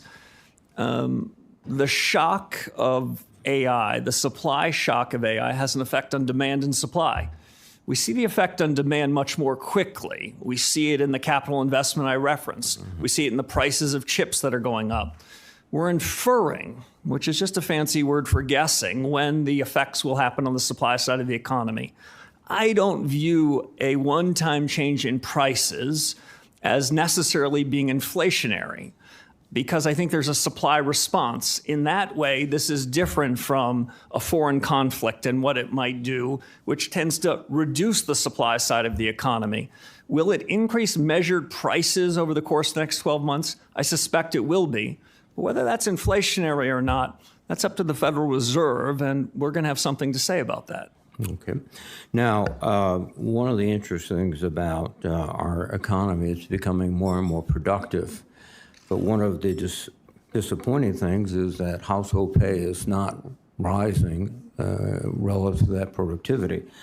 And we're seeing less benefit from productivity gains. So what's driving this trend? Yeah, it's a great question. I don't have a perfect answer to it. Like you, we think a lot about real take-home pay, The part that the Fed can do a lot about is the real part. If inflation were lower, real take-home pay would be higher. That's just the arithmetic. Your other question's a broader one, which is what are we going to see the productivity improvements lead to a surge in wages? Wages have moved up at a reasonable pace, but it's likely that as productivity moves up more, we should see wages move more.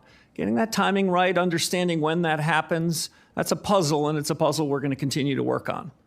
In the last 10 seconds, will AI eliminate jobs at a catastrophic rate? Yes. So you're asking me to prejudge the task force. My short answer is over the long term, absolutely not. I believe that this is a long-term job creator, but will it be disruptive? And will some people have their jobs at jeopardy because of the new technologies? On that, I can't offer any sort of guarantee or comfort. Senator Britt. Yes, sir. Thank you, Mr. Chairman. Chair, thank you so much for being here with us today. Certainly appreciate the opportunity to have a conversation, and obviously so early in your tenure in this new role.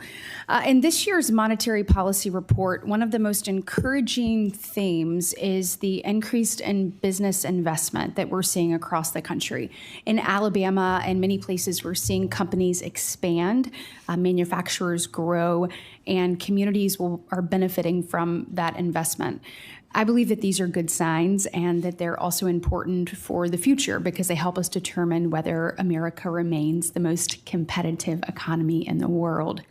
My question for you is, as you look at the economy, what data tells you that today's investments are laying the groundwork and the foundation for a stronger long-term growth and greater American competitiveness? So it's a great question, and thanks for highlighting the capital investment boom. This is what most countries are searching for. This is the seed corn for the next group of job creation and productivity. To be honest, over the last dozen or so years, we have been waiting for the surge in business investment. I know in some academic accounting sense, this is leading to a surge in prices in the next 12 months. I don't want to sound dismissive of it. The surge in prices is real. But I'd sure rather the most successful companies in the world investing in property, plant, and equipment than doing a share buyback. So I'm encouraged by it. The trend is our friend here, and this business capital investment is contributing massively to the GDP we've seen in the last 12 months. My colleagues know I'm not big for forward guidance, but I would guess that that trend continues. What gives me optimism about it? Well, when the private sector deploys this amount of capital, they must see something shiny at the other end of that rainbow. They must see a very good return on investment. That's why they're taking this capital and they're putting it to work. I tend to think that private investment has a multiplier way higher than one. I'll let you and others judge whether that's true of government spending too. I'm going to go ahead and switch gears because I know we're on a tight time frame today, which I appreciate. And I'm going to follow up on a question that the chairman asked. I'd like to get you to kind of dig into this. Some banks are already approaching and crossing into new tailoring categories, and they're making staffing and compliance and long-term business decisions based on thresholds that haven't been updated since 2019. At the same time, the Federal Reserve continues to rely on those categories and other regulatory frameworks. So my question is, how are you thinking about updating these tailoring frameworks when it comes to what banks can expect to see in proposals in the future? So it's a great question, one I take seriously. To be candid with you and the chairman and the other members of the committee, monetary policy has distracted me a bit in the first 7 weeks, but the Federal Reserve chairman is supposed to be the chairman of monetary policy and payments and consumer affairs and supervision regulation. But I can tell you this, Vice Chairman Bowman has been working on these initiatives. She has briefed me about them. And broadly, I'll step back and say modernizing our banking system, streamlining regulations so that the rules that apply to the systemically important financial institutions are not one size fits all for every other. The secret to the American economy is we have a few thousand banks and other providers of credit who know their smaller markets bigger. I'd rather have that system than what most of our G20 peers have, where they have a half a dozen institutions implicitly backed by their government. I think reform is coming to supervision and regulation. I have my own ideas that might be as dramatic as I've already shared on monetary policy here. And I think the sooner we can get to the bottom of it, the better.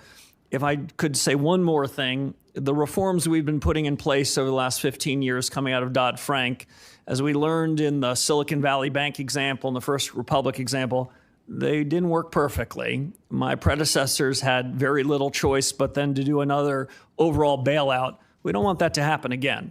So we want to tailor the rules and the capital so they serve the best interests of the U.S. economy, which I describe as a system that is safe, sound, and competitive. And I just hope, given what you've said, we double down on reviewing the framework. We know how important tailoring is, and also just the need for regulatory certainty. So thank you for that. In my last remaining seconds, I just want to say thank you for your commitment in the first 7 weeks, almost 2 months. You said it earlier, but to performance, to accountability, to responsibility, and to integrity. Appreciate what you're doing and look forward to continuing to work with you. Thank you, Senator. Senator Warner. Thank you, Mr. Chairman. Chairman Warsh, it's good to see you again. 7 weeks in, you got a hell of a job. Inflation's still too high. How you predict the president's chaotic foreign policy, wars in the Middle East. I'm going to come to an AI question, but let me be clear. As I said to you yesterday, I didn't vote for you. But we're going to find a lot of common ground to work together. I am going to hold you, and I've been appreciative of your comments about inflation, about the Fed's independence. But I think there are many, many common areas we can work together on, and look forward to that. I want to hit, when one of the things that most impressed me in our first meeting was your recognition that probably the biggest issue you're going to face is AI. My 2 cents is I think it is going to have long-term, I agree with you, it's going to be job creation. Very short-term, I think you may see some upsurge in terms of energy production and data center build-out. Years 2 through 5, 2 through 6, I think there could be massive economic disruption, particularly towards new college grads. It's a policymaker's job, but if this is going to have the potential effect, I hope I'm wrong, but I'd take a bet with you that 3 years out, we could see 30% recent college grad unemployment. If we see that, what do you see as the Fed's role is in terms of urging your actions, but also helping us sort that out? Senator, first of all, I appreciate it. I promised this. Don't say nice things about me. He's got me on a clock. Answer my question. All right, good. Well, let me just say. I do indeed. Let me just say this. I appreciate that you haven't given up on me. I haven't given up on you. I haven't given up on your colleagues. I'm the independent head of a central bank. No matter how people voted, I'm going to be serving all of you. This doesn't count against my time. AI. Let me get to the core of your question. I am more confident that there will be a surge in output because the U.S. is at the cutting edge of AI than any certainty about the effect on the labor market in the next few years. The United States will be a winner. That is my informed judgment. But this is a time filled with both challenges and risks. We take both parts of our dual mandate seriously. Do I believe that the productivity improvements over time will be structurally disinflationary? I do. I believe everything technology touches ultimately gets cheaper. Your background, I think, would be consistent with that. What are going to be the effect on the labor markets in years 2 through 5? It's a fair question. The way I would frame it to you on college graduates, if you're a new college graduate, AI is probably native to you. You've been playing with AI effectively since your high school years. I feel as though you likely have the skills and the intuitions the same way that people of my generation or younger were native to the internet. If you've already been in the workforce for a while and you're a little resistant to change, that's where the encouragement needs to be to think about how these skills can make you more productive. These are fair questions. I don't have easy answers, but I do have a task force that's going to be thinking about it. We have to work together on, because if we hit this bump, and I think it's going to come, we got to collaborate. Now, Senator Reid asked a very good question about Mythos, and I 100% agree. Mythos is already yesterday's news, right? Because these models are coming out so quickly, and they pose such security risks. I think it's incumbent, because of the risk it provides to our financial system, that at some point you're going to be, and I'm asking you now, I think, personally, I believe we need some level of mandatory testing pre-release because of the potentially draconian and dramatic effects.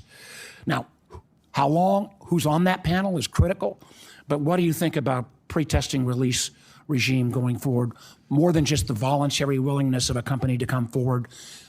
Yeah, so two things. First, these models are in their capabilities are growing at an exponential rate. In technology, we would say hyper Moore's law.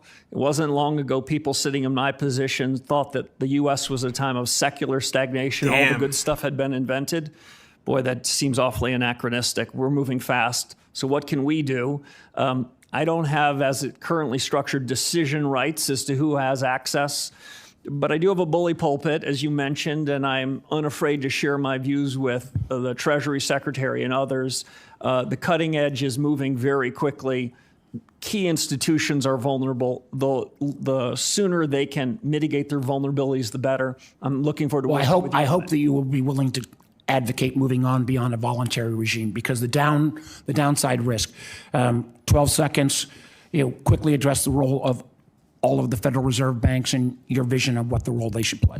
So very quickly, I'll just say this. We should be good stewards of taxpayer money. We should be consolidating functions where we can. But my mental model, Senator, as I mentioned to you yesterday, is we should have 12 centers of excellence. I've got more than 12 problems on my plate. And if each reserve bank were to develop an expertise on something that matters to our remit and the American economy, I'd encourage them to develop that advantage. Senator Ricketts. Thank you, Mr. Chairman. Chairman WARSH, great to see you. Thank you for being here, and congratulations on your first semi-annual report. It's good to see you here again. We got some good news this week. Inflation was down, and that's progress under this administration and under your new leadership at the Fed. During the Biden administration, we saw reckless spending that drove prices up and left Nebraska families to foot the bill. In 2019, the federal deficit was roughly $900 billion, and by 2024, that was $1.9 trillion. And we saw inflation go up 20%, really stressing Nebraska families at the grocery store. Cleaning out this mess is going to take discipline, and it's going to take reform. Chairman WARSH, we discussed in our meeting also how to implement some reforms, such as process improvement. We talked specifically about Lean Six Sigma and the opportunity there.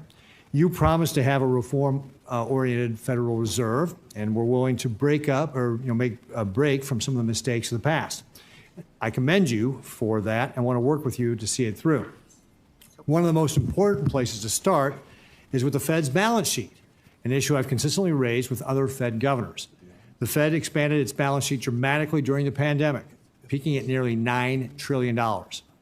Since 2022, the Fed has shrunk it down to about $6.5 trillion in December 2025.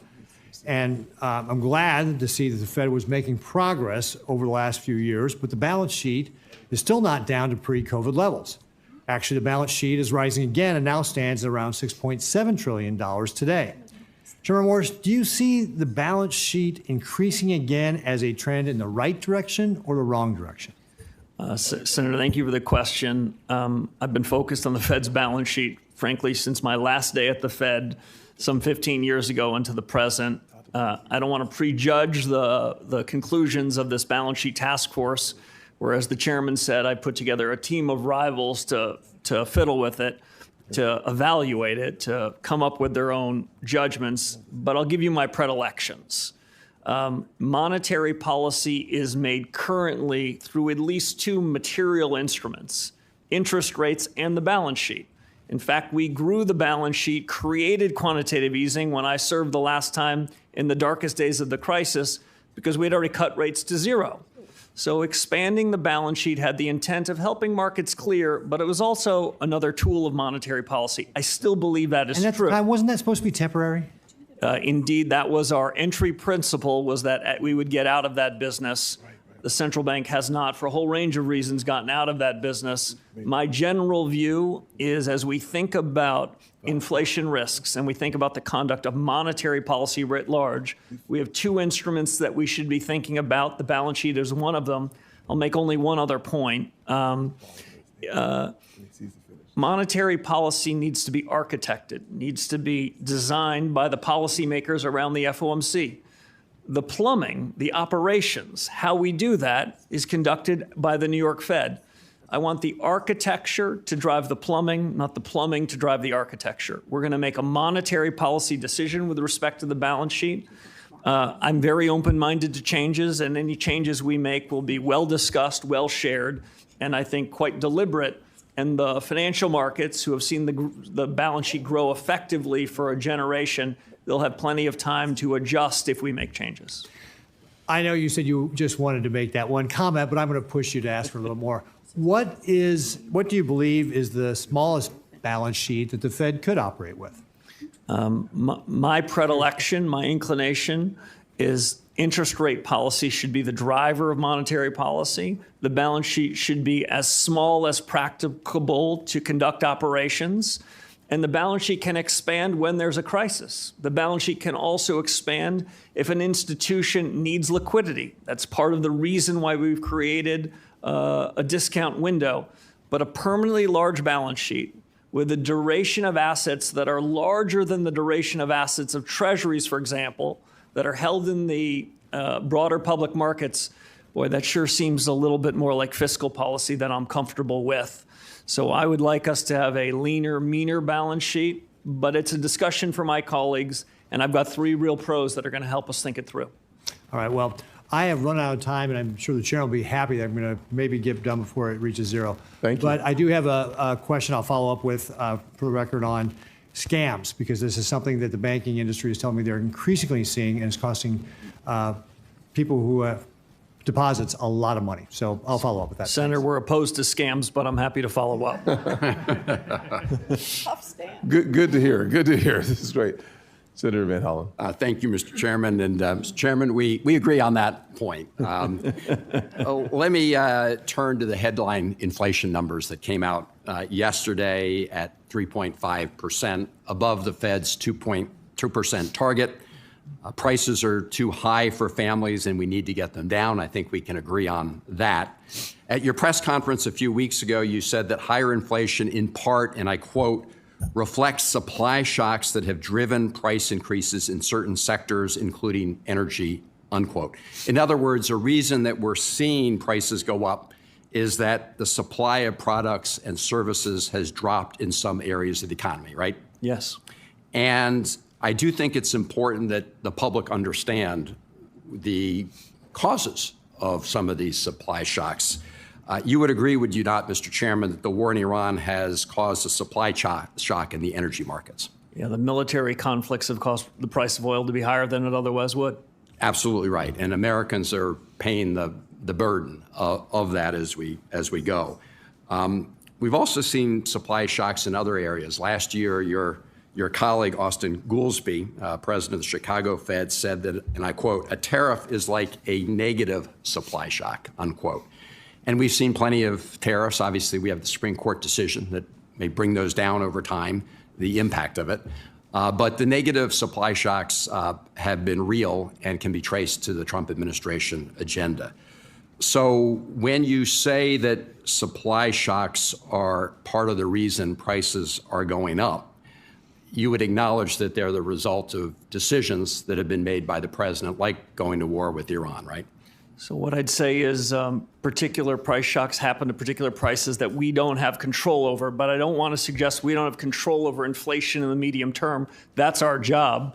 But screwworm affects beef prices. Other things affect oil prices and milk prices, and I understand that has an effect on people's household budgets.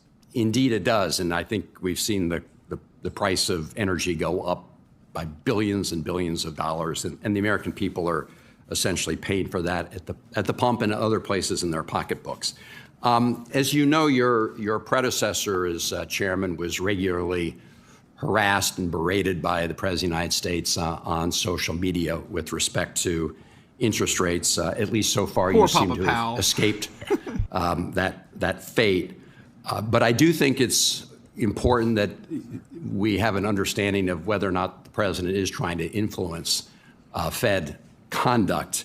I know you were asked recently at your last press conference about any communications with the president. I think your response was, on the president, I don't have anything for you. Mr. Chairman, was that a yes or a no with respect to whether you've had communications with President Trump? So I like what I said the first time. Senator, I don't have anything for you. I will say this, though. I do meet with the Treasury Secretary weekly. I talk to him often between that. Mr. Chairman, I just want to make sure I'll make my own decisions. I just want to understand the answer. He's in the circle. Have you or have you not had communications with President Trump since you took this position? I just don't want to be in the business of sharing discussions that the president and I have. Okay. I will tell you what I've said to the president repeatedly and said to the Treasury Secretary.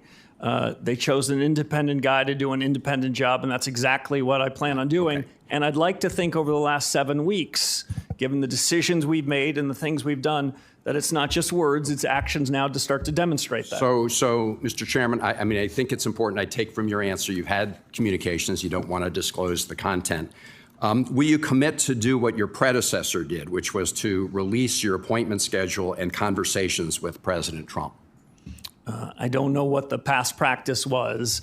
I will be in full compliance with the law. As I understand it, there's an ongoing FOIA request on my calendar, and I will share it consistent with the law. Well, I believe the first one's already come out. I think this was this wasn't in response to any legal requirement forced by FOIA. It was a question of transparency, and I do think, given the president's past record of trying to influence Fed behavior via social media, with respect to your predecessor, if he's trying to influence Fed behavior through private conversations with you, I think that needs to be something the public is aware of. And I'm asking you whether you will commit to disclosing when you have conversations with the President of the United States. Senator, I can offer you this assurance. The President has not, before I took this office, before I raised my right hand, he has not tried to influence the conduct of monetary policy. And if he tried to, I would continue to keep my head down and do the job. I don't have a long record, but I've got a 7-week record. And before that, I had a 25-year record. And I think that should count for something. I appreciate that. I hope you'll just follow the precedent your predecessor. Senator Kennedy, the floor is yours. Well, Senator Van Hollen's my buddy, so this is not meant toward him, but I always get a kick out of my Democratic friends talking about transparency. Wow. Toward the end, God bless him, you could bake a Thanksgiving turkey in the time that it took President Biden to walk across the stage, and they kept it quiet till they couldn't. I'm sorry he was in that condition, but this transparency stuff cuts both ways. What's wrong with you talking to the President of the United States? So, Senator, I've got a wide lens. I'm interested in hearing points of view from a whole range of people. We have a narrow remit. I'm interested in what's happening in the world, in the Middle East, and elsewhere. Is there anything wrong with it? Do you have to, when you do it, do you have to go out and look for the last phone booth in Washington and put a bag over your head and sneak in there and call him or return his call? Is there anything wrong with that? I certainly don't feel uncomfortable receiving a call from the chairman of this committee or the President of the United States. Okay. Do you think Ben Bernanke ever talked to the president? When I was a governor, I recall several conversations and frequent How about Alan meetings. Greenspan? When I was a young staffer in the White House, I remember being honored by him coming into the White House and meeting with the president and the president's advisors quite frequently. Okay. I think what would give me concern, and I think it's the basis for my colleagues' concern, is that you just do whatever the president says, but you're not going to do that, are you, or are you? Senator, I'm going to call it the best I see it. The president never asked me to do anything inappropriate, and if he did, I wouldn't do it. Okay. I'm going to follow the law and do my best to follow the remit you gave us. Okay, so in the last year or so, recent past, I'll say, the Fed cut rates 3 times because they were worried about the labor market. Is that a fair assessment? That's my sense of what they did and before it my worked. arrival. It worked, correct? Well, that's a longer discussion. Is the labor market in a mess today? The labor market's in good shape, but yeah, I wouldn't want to draw that causal connection. So I don't have much time, Mr. Chairman. I love you like a taco, but you don't filibuster on me. So it worked. Okay? Now we have inflation. Okay? What caused it? In 20 seconds. In 20 seconds, inflation is caused when a one-time change in price is brought out. I know what inflation is. And the Federal Tell me what caused it. Monetary policy, sir. Okay, well, Boom. I would say what is causing it is AI, the conflict with Iran, and probably the residual effect of the fact that some imports have become more expensive. Short Okay? term, yes, Kennedy. Short And I term. think any fair-minded person would conclude that. There was a lot of economists said, the impact of inflation on the rise in the cost of imports would be a one-shot deal. You can teach that one round or flat. I don't know. I think it's probably had a residual effect. Okay, is it temporary? Is it permanent? The inflation. It's not going to be permanent under my watch, Senator. Okay, what are you going to do about it? So we're going to do three things. One is for those people in markets that think the Fed really was comfortable with a higher level of inflation, we're doing our best to disabuse them. Okay, you're going to talk about it. What's the second thing you're going to do? We're going to take ownership of it. We're going to say we have the power to do something. Okay, you're going to own it. That's What's the third thing you're going to do? We're going to look at our tools in the changing economy, both balance sheet and interest rate, and see whether we need to adjust policy to take it head on. You're going to look at your tools. That's the third thing. I'm not asking you what action the Fed's going to take. That would be improper, Mr. Chairman. I wouldn't do that, and you wouldn't tell me anyway. Get specifically, like you're talking to a 10th grader, okay? Not. What are your options? Leave it alone, right? Leave rates alone. This is one option. That is an option, Senator. Raise rates. Another option. Cut rates. A third option. A non-exclusive list of options, but yes. Well, and a lot of it depends on whether it's temporary or permanent. So how do you decide whether it's temporary or permanent? I got that in with 6 seconds left. Well done. You use 5 task forces to get to the big and hard questions instead of trying to paper it over with policies that have not been proven as successful. Senator Cortez Masto. Thank you, Mr. Chairman. Chairman Warsh, good to see you again. Nice Thank you to for see you, meeting sir. with me. Thank you. You've talked about the task forces. What's the timeline for getting reports from the task forces? So I'm not a very patient person. People have said that to do all this good work, you'll need years. I gave them 6 months. Wonderful. Thank you. And that will be made public? Yeah, the details, even much of the deliberations, I want to do that in the public square because we all own these decisions at the end of the day. Ultimately, decisions will be made by my FOMC colleagues. I think they'll start to get briefings on some of the early reports from the task force, early indications, hopefully as early as September, with my expectation, hope by year end, we're going to hear their conclusions and decide what to do with it. Thank you. And then just for clarification, in January of 2025, do you recall the inflation rate? It was about 3%, correct?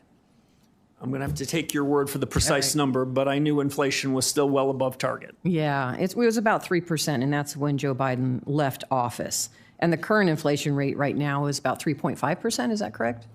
There are various measures. I'm confident in telling you it's been above target for 63 months. It's is it not where we above want it to 3%? be. By some measures, by other measures, it's not. But I don't want to suggest I'm happy with any of those measures. I'm not. Okay, I appreciate it. Let me talk a little bit about an area that is important for me, and I think many states that deal with a hospitality tourism industry. Unfortunately, under this administration, we've seen significant declines in the number of international visitors to the U.S.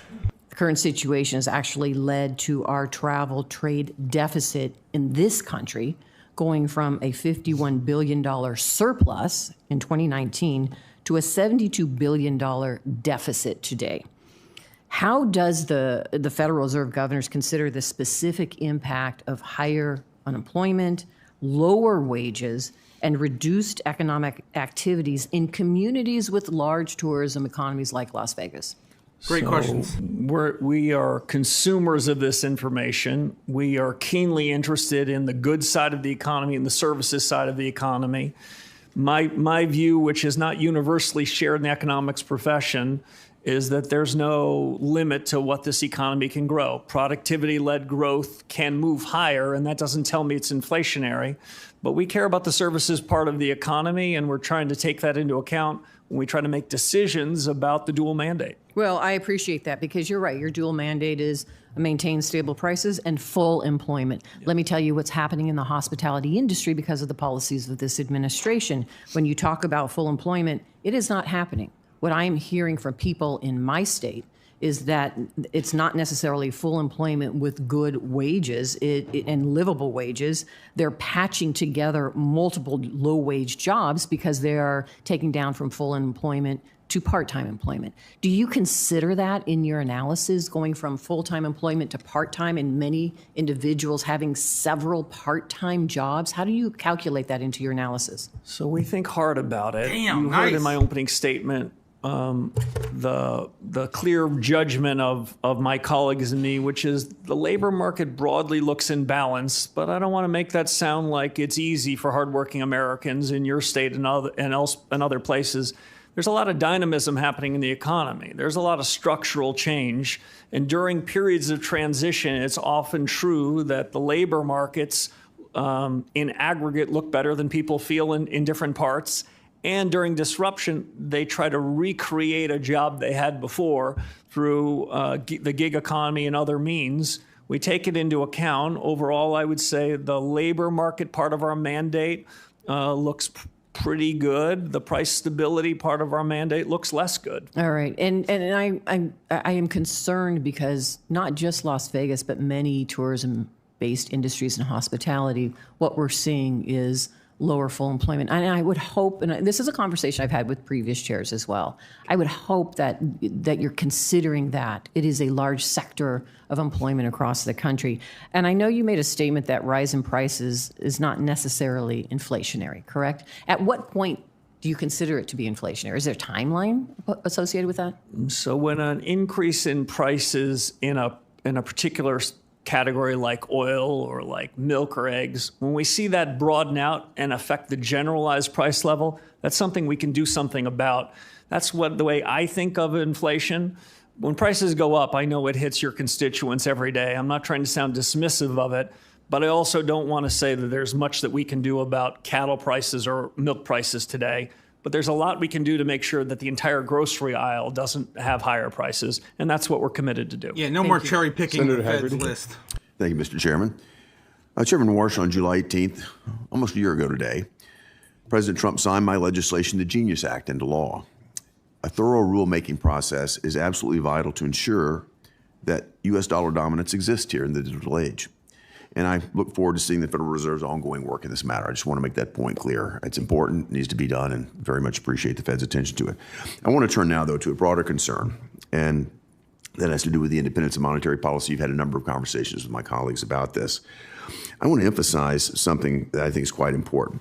The special insulation that the Fed receives with regard to monetary policy, I think as far as I'm concerned, it shouldn't extend to every other function of what the Fed does. I think it should be limited to monetary policy. For example, you think about bank regulations and supervision. That's entirely distinct from monetary policy.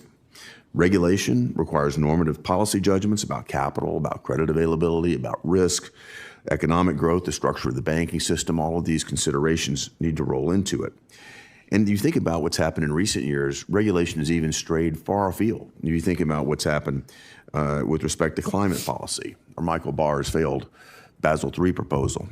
These decisions are not the same as setting interest rates or managing the Fed's balance sheet. And quite simply, I think they're forms of executive regulatory power.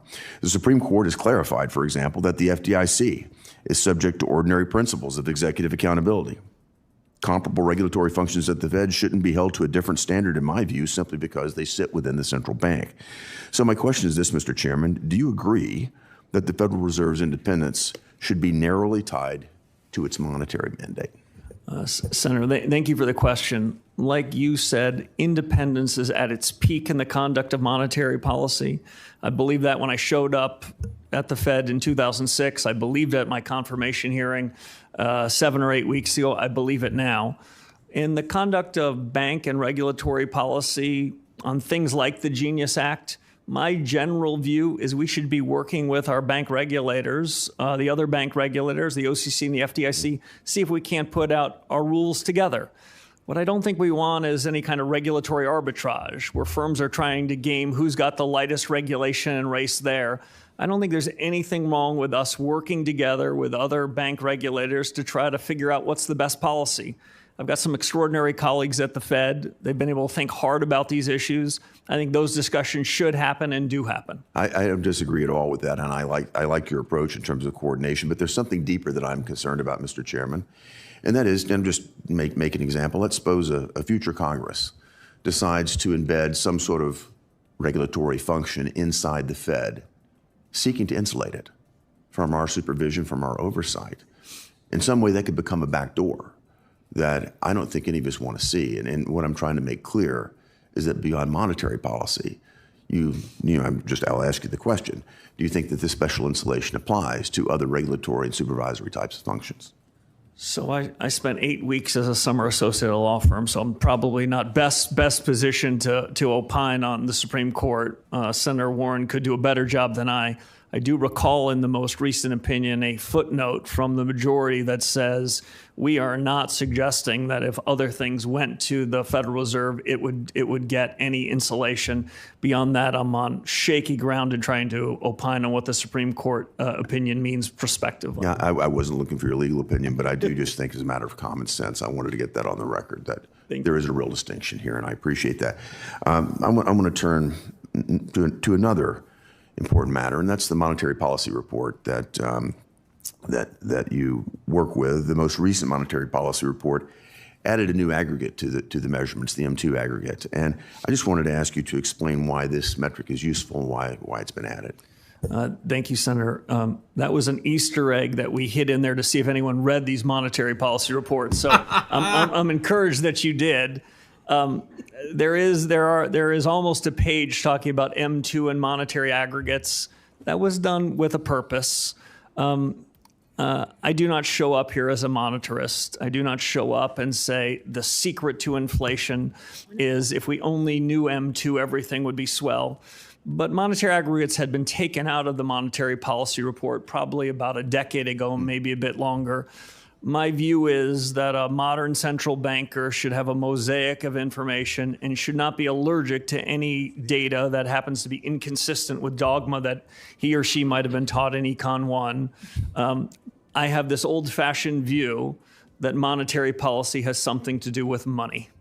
I remember an old professor of mine that said, who was a proper Keynesian economist, he said, well, I don't understand how to think about inflation in a place like Zimbabwe without talking about money. So I think money matters. What we witnessed when we looked at some of the monetary aggregates is they are not perfect. We don't measure money very well. We don't measure the velocity of money very well. But it's a pretty good cross-check. And had we seen the surge and paid attention to the surge in inflation and money in 21-22, we might have seen this problem sooner. I apologize, Mr. Senator Smith. Thank you, Mr. Chair and Ranking Member. Chair WARSH, welcome to the committee. So you may know that Minnesota Senator Hubert Humphrey, who's once held the seat that I now occupy for Minnesota, led the charge in Congress to include maximum employment as part of the Fed's dual mandate. And we can probably agree that keeping these two goals of maximum employment and stable prices within the confines of the monetary policy power that the Fed wields, that just makes sense. Because it's a strategy that delivers stable prices, a strategy that delivers stable prices while working people can't find jobs or can't afford their lives. I mean, that's not a healthy economy. I expect you to agree with that. And I do. Thank you. So I was very interested in the task forces that you established last month to advise you on reform and modernization. And I want to just ask you about one of them in particular. You've created a task force looking at productivity and jobs. And that's really good, it seems to me. This task force should be able to get at the power of the Fed's dual mandate and ask also some of the big questions that everyone is asking about the power, the impact of AI on wages and people's income and employment.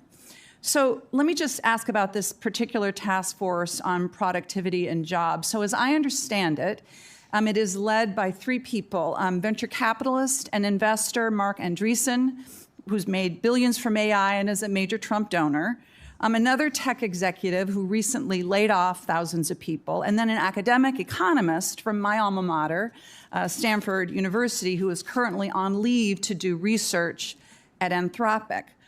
So I want to ask about this. Is there anyone on the task force who has experience in the labor market, or somebody who can bring the perspective of an employer rather than an investor to the questions that are going to be asked and hopefully answered by this task force? So if I could say two things. One is those three people you referenced are three of the smartest people that I know.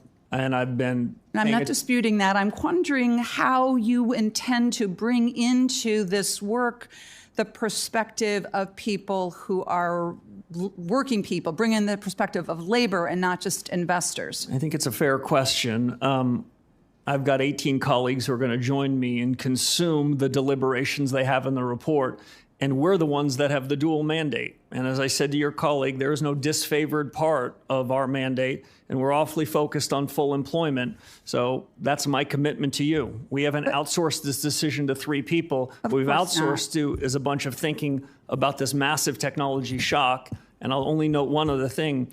Chad Jones, that professor that you mentioned, his academic work, he's an academic, I'll admit that. But I'm not opposed to that. I'm just trying to figure out. But his academic work has been very, very focused on what is the effect of the labor markets of these technology shocks, both the good and the bad. And I think that history he can bring to bear to the work of the task force. So can you understand why a task force that is led by people in large part who are likely to get richer by AI might not be the most credible people to folks on the ground who are doing the work, who are worried about what impact this AI is going to have on their jobs? And there's the concern, of course, is that the productivity that is expected to be delivered by AI, if that actually happens, that the benefits of that productivity are going to accrue to capital and not to labor. And that, it seems to me, the credibility of this task force rests on hearing the perspective of working folks in their deliberations. I would expect before they come to their conclusions, they are going to hear from folks that will be affected. They are going to hear from employers that are getting struck with this technology shock and have disruption in their labor force. But I don't want to suggest to you that in any of these task forces that we have the 19 people of all different backgrounds. But what I want to tell you is if you think they have a credibility deficit, I don't.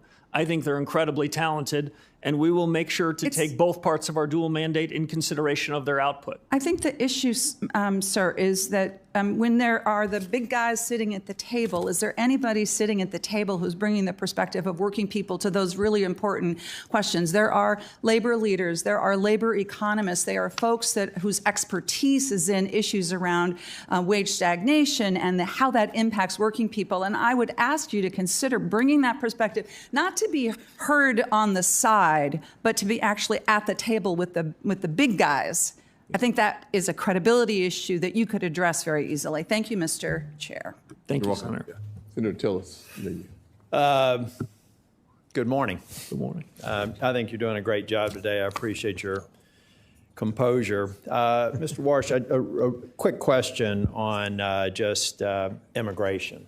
You know, some people are proudly discussing how we had almost net zero immigration in the last quarter, but we're starting to look a little bit like China, Japan, European countries in terms of our replacement rate, in terms of natural replacement rate. So if net immigration were to remain near zero for an extended period, how would that change your estimates on GDP, the neutral interest rate, and the amount of non-inflationary job growth the economy can sustain? And in some ways, it touches on, I think, Senator Cortez Masto's question, too, about jobs unfilled. Great question, but just curious. Thank you, Senator. You sure didn't toss up a softball there. The way I think about it is immigration policy is set by you and the administration, but we are. Yeah, I mean, I don't want you to talk about policy. What I'm trying to do is communicate to the American people. We can make the mistake of Western Europe, Japan, and other industrialized nations, or we can fix this population growth problem. If we don't, these are policies, then how does that make your job more difficult if we were to sustain the current trajectory? The way those decisions affect us is it affects potential GDP. The biggest, hardest decision we make is what can this economy produce? How fast can we grow? Potential GDP is a function of two things. How many hours are we working? People in this country working. But just in a word, because I want to ask a few other questions. And then second, productivity. If, at the end of the day, if the worker hours are constant, we need a productivity boom. Just a real quick question. Would you be thrilled to know that we could guarantee zero net growth for the next decade because that would make your job easier?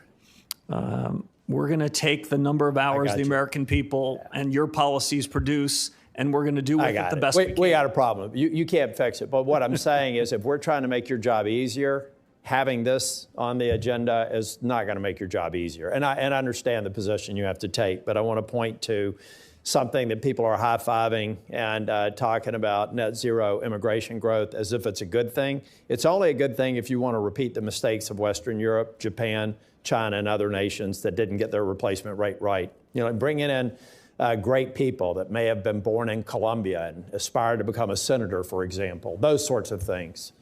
I mean, didn't get it right every time, but no.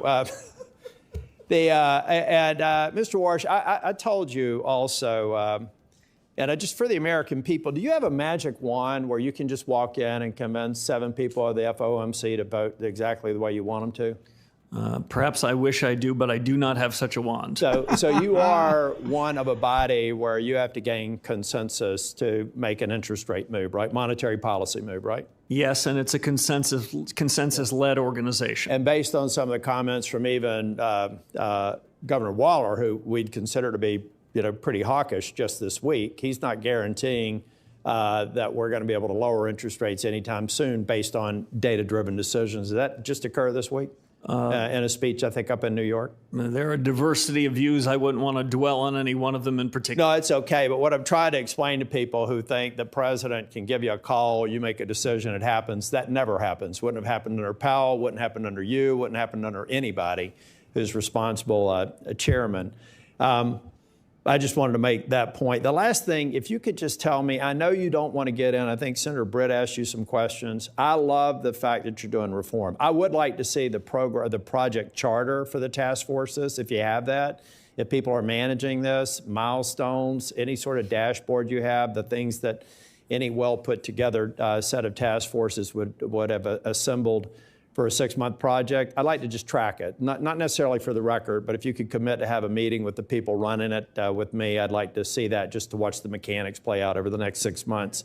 And then lastly, if you can, I believe Silicon Valley Bank is a classic example of why the Fed needs to have its independence on monetary policy, but on bank examination and supervision, I believe a U.S. senator should minimally be able to go into a SCIF and understand why banks like Silicon Valley Bank had multiple matters requiring attention and then matters requiring immediate attention well before they failed. And nobody knew except some examiner and likely people in San Francisco, in the San Francisco Fed.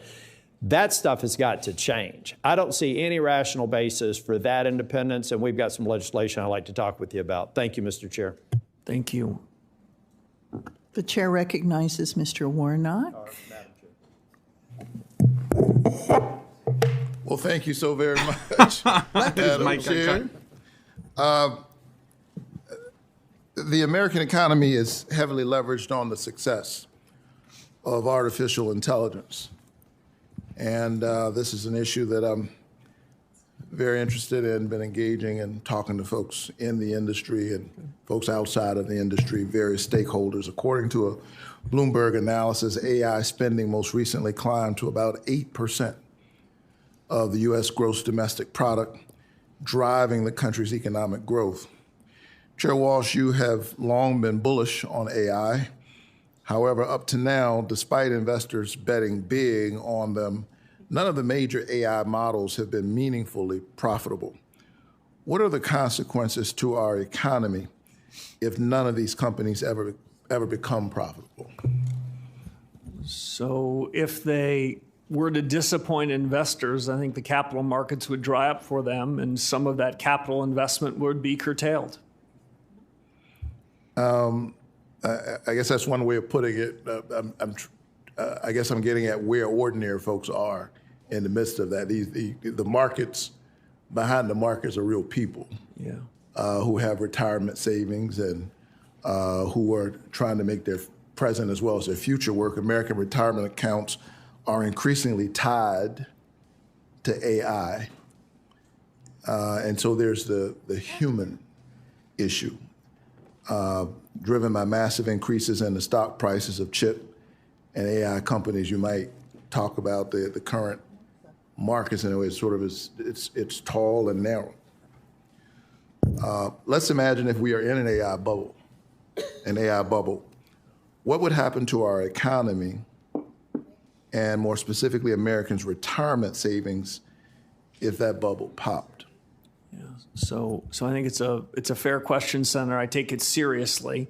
I'm not in the business of providing a Wall Street newsletter, but I'll say broadly to your question about the effects on the economy.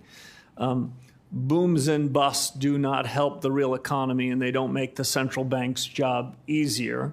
What the central bank is trying to achieve is price stability, full employment, all in the context of financial stability.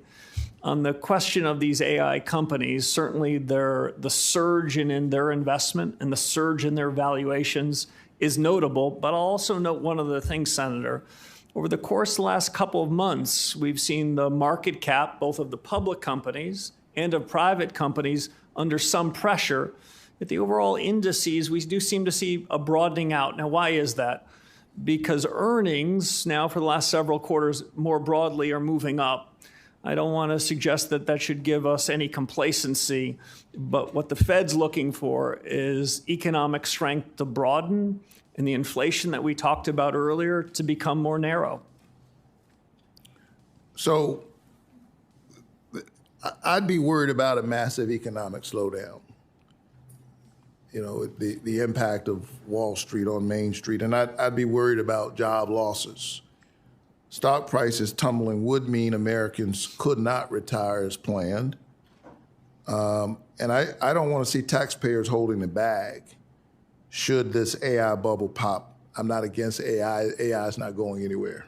Right. It has both promise and peril. I just want us to be thinking critically about this from all angles. Earlier this month, you announced a new task force to assess the effect of AI on productivity and jobs.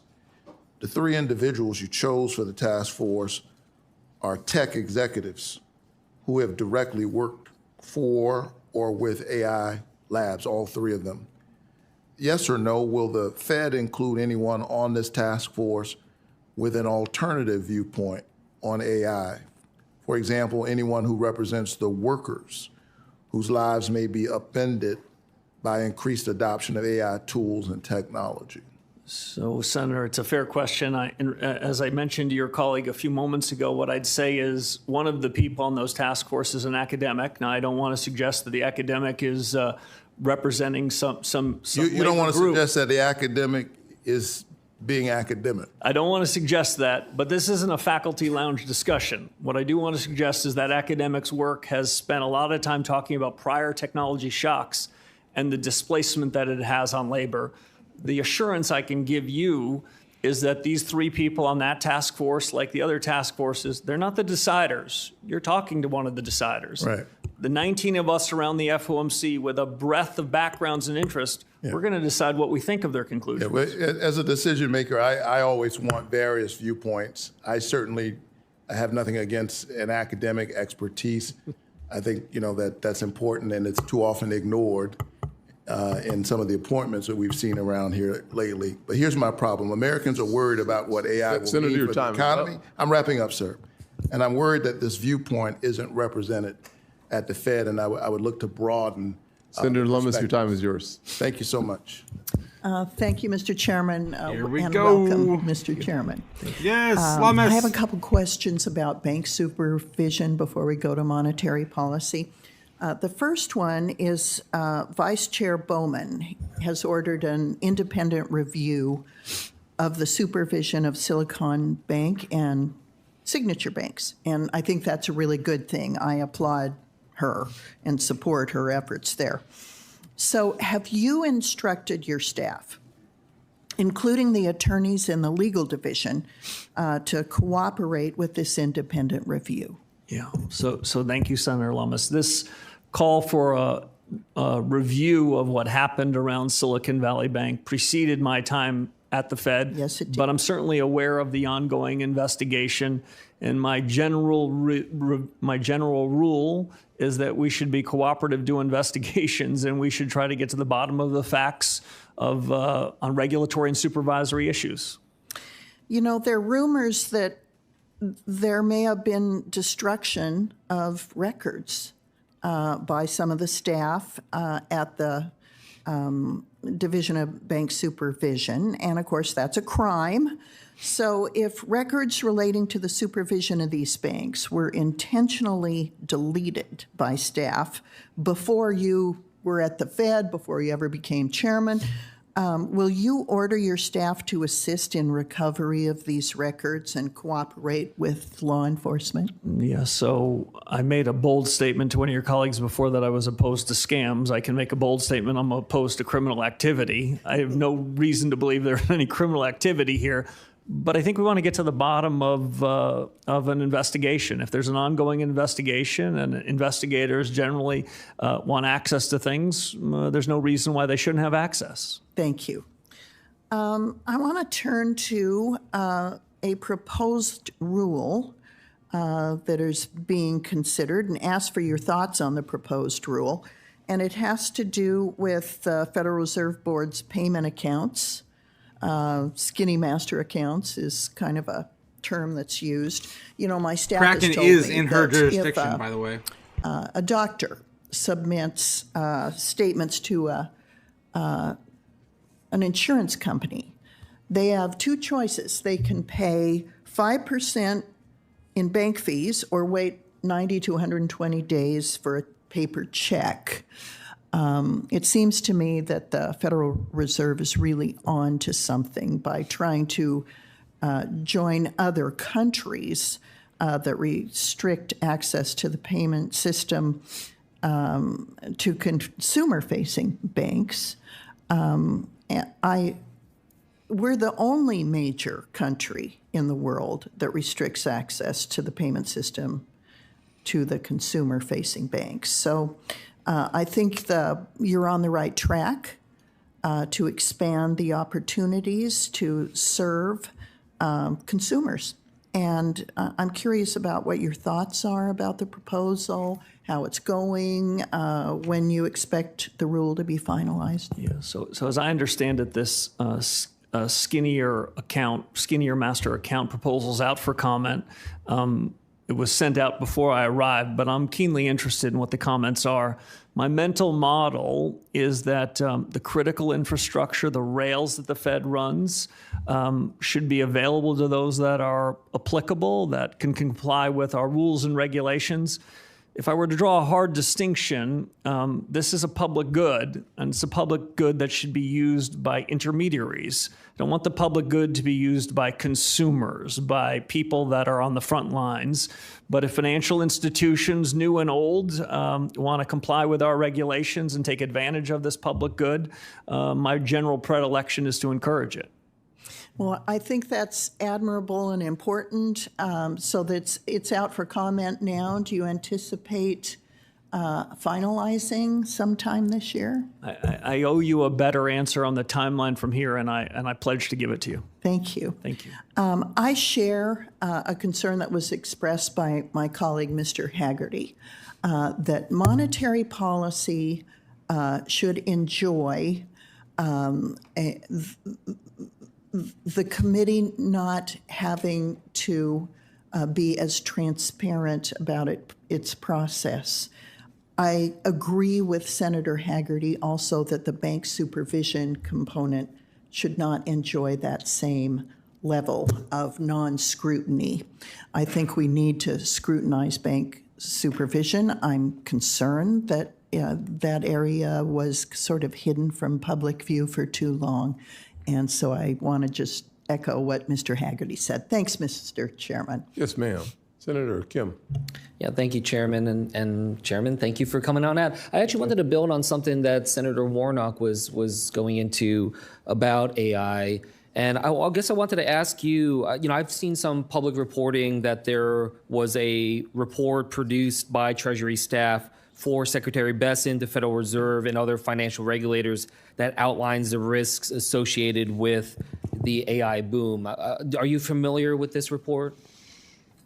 I can't say that I've read that report, but it's certainly a discussion that the Secretary and I have had. Is that something we can follow up on, get a sense of where the status of this report is? Yeah, I'd be happy to both engage in the report and share with you my views. Yeah, but regardless of the report itself, from what I understand, it's raising concerns that that much of our financial system right now rests upon AI meeting expectations for productivity gains as profitability, and as well as raising concerns about the concentration in a small number of firms that are heavily reliant on private market financing, specifically invested in data centers in particular. I wanted to just get a sense, do you agree with these underlying economic risks, or do you believe that that analysis is overstating the risks? So I think this is the most important change in our economy in my adult lifetime. I think it has plenty of opportunities and also plenty of risks, and I take both of them seriously. Yeah, I mean, it's something I'm trying to grapple with too. So I'm not expecting that you have a fully baked answer right now, but I hope we can work on this together, because I do think when we're looking at that future, trying to think through the data, I'm trying to think through what data is going to allow us to understand how exposed we are, what the concerns are. And I guess I would just ask you, as you're looking at the data, how would you assess our economy, the state of our economy, if you were to isolate out AI, which I know is driving so much of our growth right now? How is the rest of our economy doing? So it's a fair question. We can start to do a little bit of that. So I mentioned in my opening statement the importance of capital expenditures to aggregate GDP.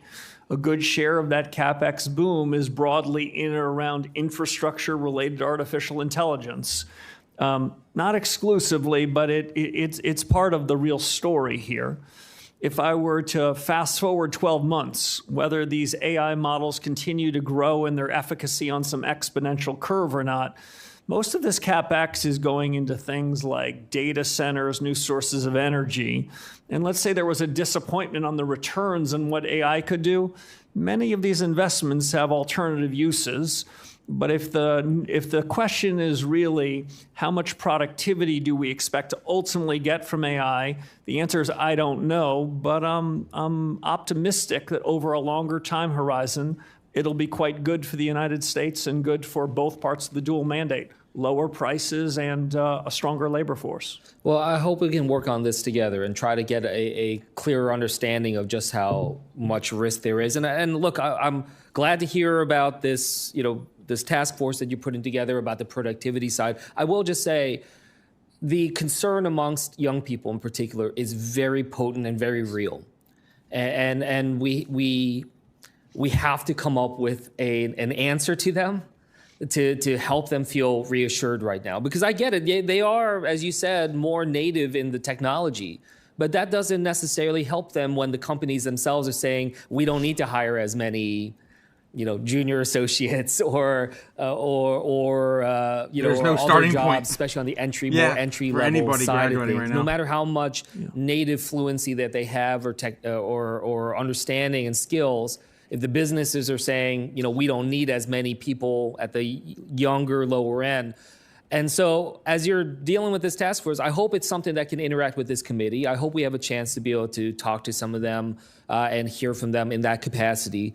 But I also say, we need to make sure we're speaking human about this and not just getting kind of caught up in that. So I just wanted to flag that for you. One last thing I wanted to just touch base on is, Senator Reid mentioned the concerns about whatever we want to call it, mythos proofing or AI proofing, using AI to be able to shore up our vulnerabilities. A number of us have been talking to some of the financial sector, other critical infrastructure. I guess I just wanted to ask you, does the Fed have all it needs to be able to kind of shore up our vulnerabilities, patch up any vulnerabilities? Has that been a process that you all feel have confidence in so far? Closer to a yes or no answer on that one. I'm working on it, and I look forward to working with you on Let it us as know well. how we can help. Yeah. Thank you, Senator Moreno. Thank you, Mr. Chairman, and thank you to you, Chairman Walsh, for being here. It is such a pleasure to have you here compared to your predecessor. I can't explain to you in words the feelings that I had when your predecessor testified versus the feelings of having you here. So truly appreciate the hard work. Some quick questions. You obviously we have a whole regulatory structure around banks. What's happened to deposits in American banks since last August? Have they gone up, stayed the same, or gone down? Generally speaking, there are differences, but generally speaking, deposits held in banks is moving positively over that period. And you worry about that, of course. You watch that, because if you had a massive deposit flight, that would be a problem, correct? I worry about it, but I also use it as a helpful input. When average deposit balances are up, sometimes that could be for good or bad reasons. My sense of the underlying growth is more good than bad. Right, but as a banker, if the bankers want deposits to go up. They sure do. And I just find that interesting as a data point, Mr. Chairman, because we've talked about, or we've had testimony anecdotally from the bank CEOs saying that stablecoins were going to drop deposits in banks. And I just want to point out for the record that the exact opposite has happened. So as they say, that was a bunch of blankety blank argument. Okay. You have two mandates. Let's talk about full employment for a second. If we have incentives that we put in place here legislatively for Americans not to work, does that round counter to your objective of full employment? It doesn't make the Fed's life any easier. Right. So if we actually incentivize somebody from actually participating and being productive in the workforce, that's not good. Things like, for example, we did the working families tax cuts last year, which is to put in place where you have to verify twice a year whether you're working, volunteering, or studying, would be a positive demotivator for not working, correct? Meaning it encourages work. I can't opine on the policies you make, but for the implications to the Fed, we're in the business of assessing potential growth. The more hours that are worked and the more productive those hours are, the stronger the economy can be. Which is good when you're mandated. Yep. And if you had tens of millions of people entering the country illegally, it makes your challenge of full employment more difficult also, correct? I'm going to steer clear from immigration policy and leave it with you and the administration. So pretend they're just naturally grown humans on the soil of America. If you have dramatically more humans in the United States looking for work, by definition, it makes full employment more difficult, correct? So if those people are employed and are working and are productive, that's a good thing. No, if they're not employed. Well, that can be a challenge to one, if not both parts of our mandate. Okay, let's talk about data centers really quick. So if you felt, or the Federal Reserve felt, that data center investment was driving inflation, what is the tool that you could use to combat that? So I think that investment in data centers and in AI generally do affect the demand side of the economy, and we can see it, and we can see prices move up. But unlike some of these other shocks, with a lag, it also affects the supply side. No, but what I'm saying is, if you felt that you had to do something about it, would it be accurate to say, really, you don't have a lot of tools? I think some of my colleagues think that you do have a magic wand, but ultimately you'd have to raise interest rates. The idea would be you're going to make it more expensive to borrow money to build these things. Ultimately, that's basically the tool that you have, just roughly speaking, correct? We have powerful tools to deal with what we deem to be inflation above target. Right. So you would raise interest rates if you really is the tool that you'd use. Does it make any sense for us to be thinking that inflation is being caused by data center investment, and the answer would be to look to the Fed to raise interest rates, when in reality you have government that's providing tax subsidies, which is lowering the cost and thus encouraging more irrational investment? Doesn't it make more sense to say, let's not do any tax subsidies. Now, we can't do that here at the federal level because a lot of these subsidies are coming from cities, counties, and states. I actually believe, and I think, Chairman, we should think about providing 100% federal tax on these subsidies so that if a company wants to take subsidies from some state, tax it at the federal level 100% to discourage it, because I think it is absolutely insanity for us to use taxpayer dollars to subsidize multi-billion-dollar companies. And by the way, those incentives don't exist. Would you agree that that seems reasonable? Fiscal policy is your decision. I'm going to let you guys fight that one out. Good. Early. Thank you. Senator Alsobrooks. All right. Thank you so much, Chair Scott and Ranking Member Warren, for holding today's hearing. And Chairman WARSH, it's good to see you again. Before we talk about the economy, I want to briefly return to your confirmation hearing, where under questioning from Senator Gallego and myself, you said that the president never, quote, generally or specifically instructed you to lower interest rates. And your testimony at the time did contradict reporting by the Wall Street Journal. So Senator Gallego and I sent you a letter on April 26th clarifying your testimony, and we have not yet received a response. So as we stated in our letter, President Trump told the Wall Street Journal that he thinks you have to lower, his quote was, he thinks you have to lower interest rates. And under your sworn testimony in this committee, you said that the president never generally or specifically instructed you on interest rates. And so I wonder whether you will just commit to responding to our letter. Sure. I stand by every word that I said at my confirmation hearing, and now I have a 7-week track record subsequent to that, and you can judge not just my words but my actions. And I'm happy to continue the discussion with you about this topic if you think it's fruitful. I will say I've spent 7 weeks doing a lot of hard business of reform, but I'm happy to continue to engage. Okay, and you will respond to the letter that Senator Gallego and I sent to you. I'm happy to find the letter. I think it came to me before I was confirmed to the Fed. I'm happy to find it and work with you and your colleagues to answer any questions you have. Okay, thank you. Now, Federal Governor Christopher Waller recently announced a framework to radically transform the Fed systems of 12 regional reserve banks, and Congress deliberately created a centralized system of 12 regional banks to ensure that regional economies and communities are represented when the Fed makes consequential decisions. The Federal Reserve Bank of Richmond, which serves Maryland, employs over 100 of my constituents at the bank's Baltimore branch, and I share our ranking member's concern that these changes are being pursued without consideration of Congress. And so do you agree that regional presidents and board directors are responsible for day-to-day operations under the Federal Reserve Act and not the Federal Reserve Board in Washington? So I love the structure of the Board of Governors and the Reserve Banks in the Federal Reserve Act, and I love the Humphrey Hawkins testimony I am obligated to give it to you. As the Federal Reserve Act makes clear, as you know, is the reserve banks run operations and their budgets are reviewed and approved by the Board of Governors. With respect more broadly to the proposal you suggested, I think we need to try to do two things at the same time. Be good stewards of taxpayer money and continue to drive efficiencies throughout the system.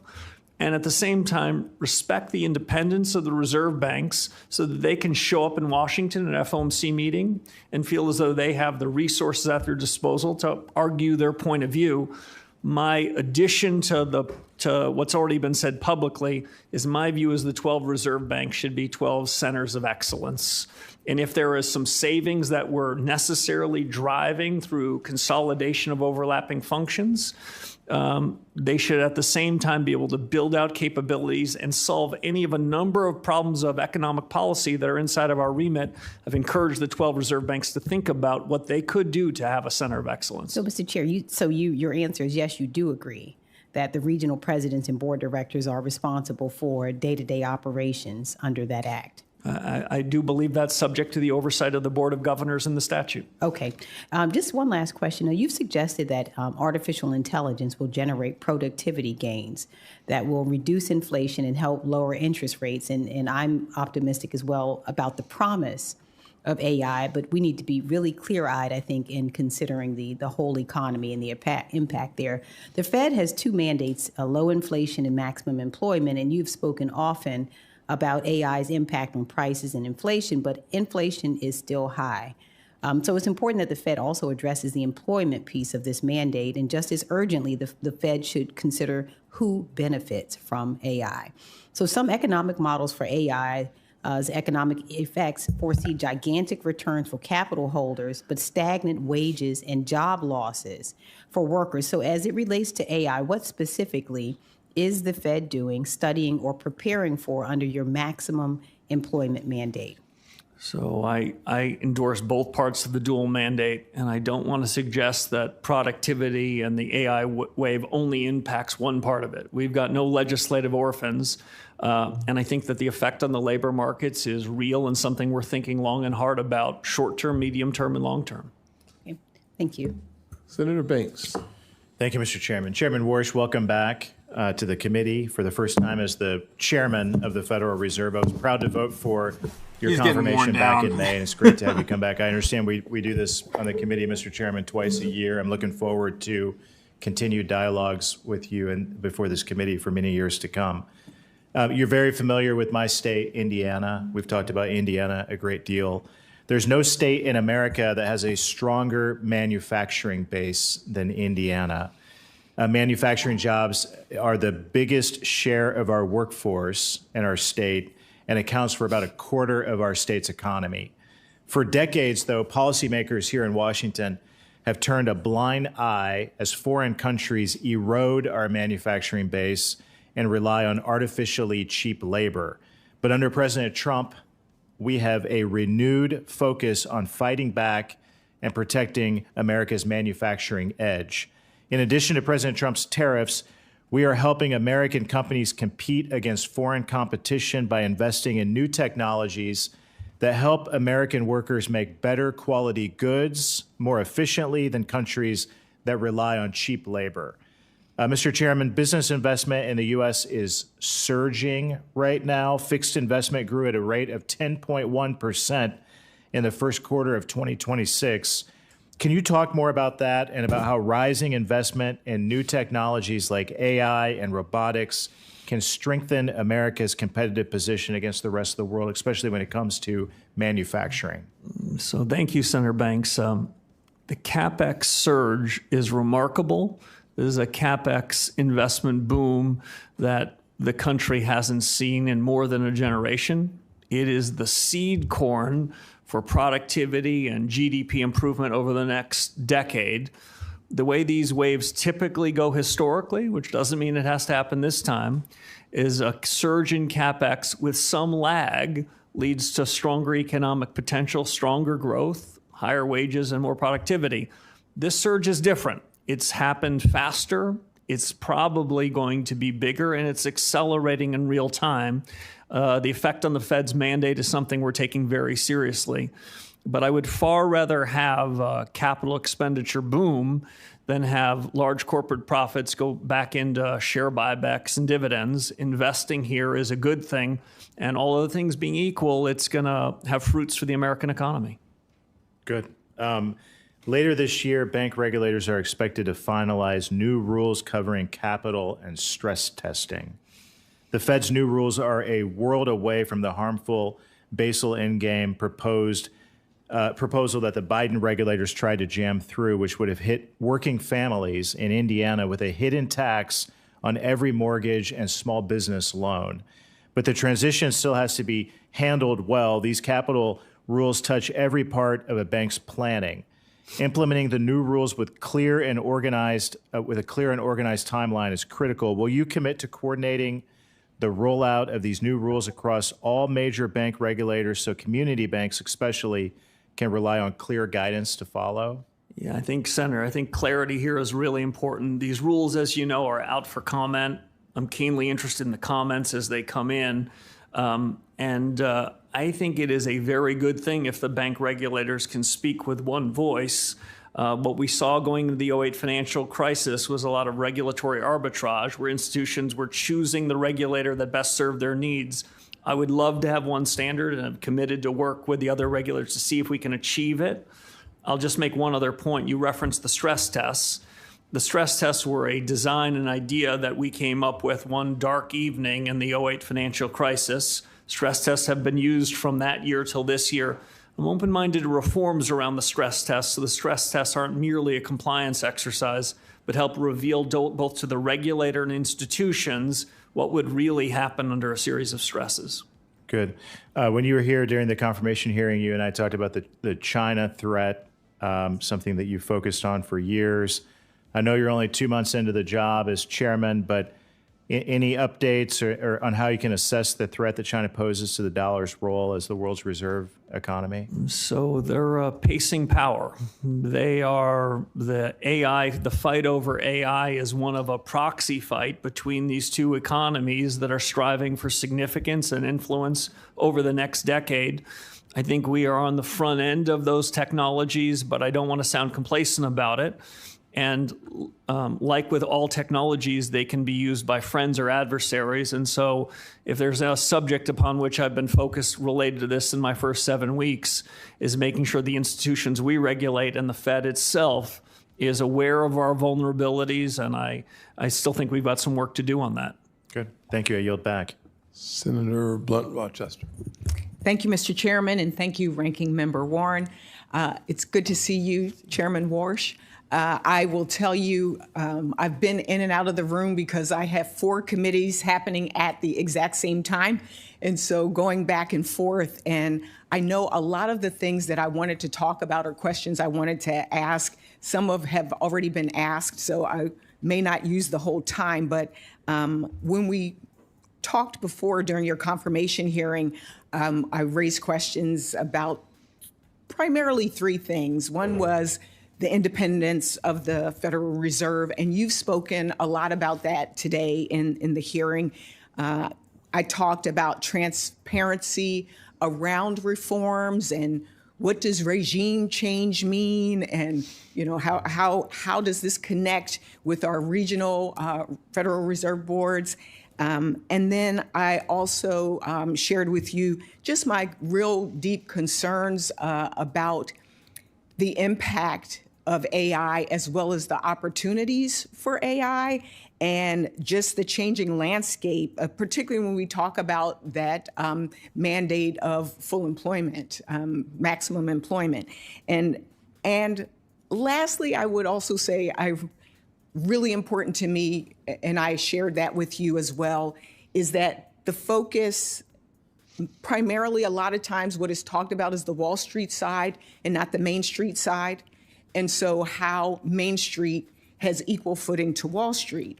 And so a lot of the questions that have come, one of the things that you shared in your testimony was about the task forces that you have established, which I think is a really good idea. And I think the choices of things that you're focused on, from communication, to AI and the influence, all of those things are really important. And I think some of my other colleagues might have asked questions. I was on the AI one in particular. I hope that there will be the inclusion of other voices beyond economic experts and tech individuals, but actually families, businesses, people that are actually both consuming and impacted by AI. So if you could talk a little bit more about the makeup of that one in particular and how you will include people both in the task force and how you will include Main Street in your ongoing work at the Fed, because before we had the Fed Listens tours, and I heard positive from both folks on the Federal Reserve side as well as the community side. So could you talk about the inclusion of Main Street on the task forces, and then ongoing in your work, how will you include Main Street? Yeah, so let me address both those questions, Senator. First, on the task forces. So much more simpler. We have 15 people across 5 task forces. I think there's a breadth of views, perspectives, expertise. They're all fantastic. they aren't decision makers. You're talking to one of the ultimate decision makers. And I believe, like you do, in the reserve banks. The reserve bank presidents bring a breadth of views from their communities, from their businesses, and they and we are going to be the deciders about what to do with these.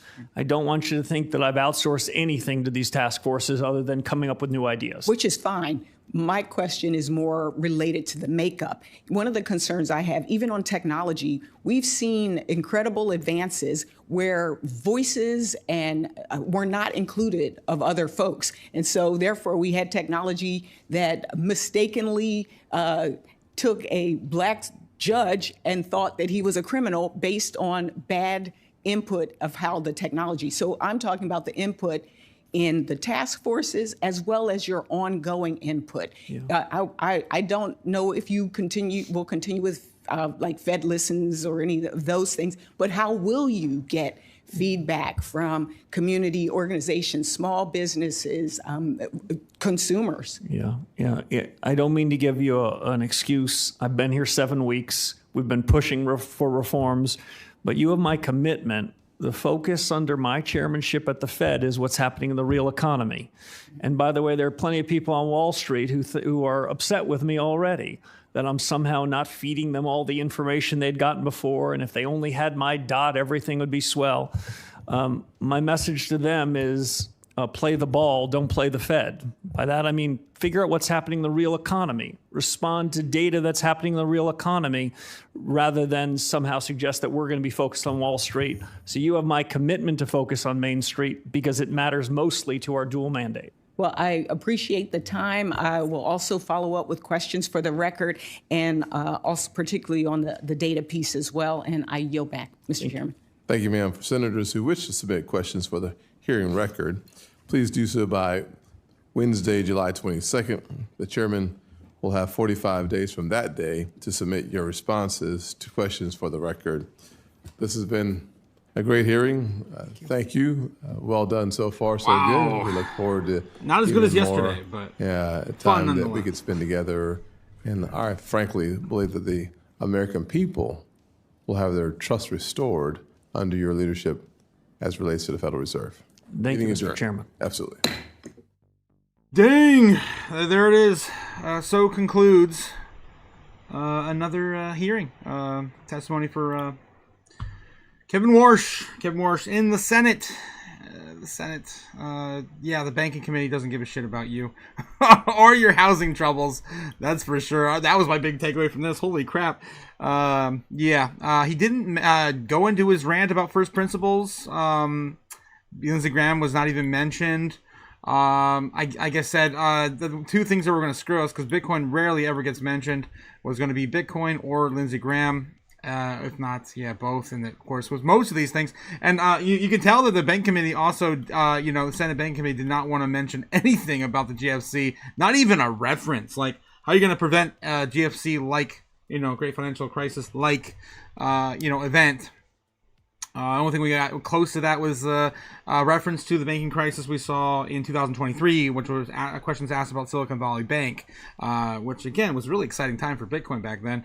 We were trading around $16,000, and then all of a sudden SVB happened, and then, boom, $35,000 Bitcoin happened like that within a few weeks to months.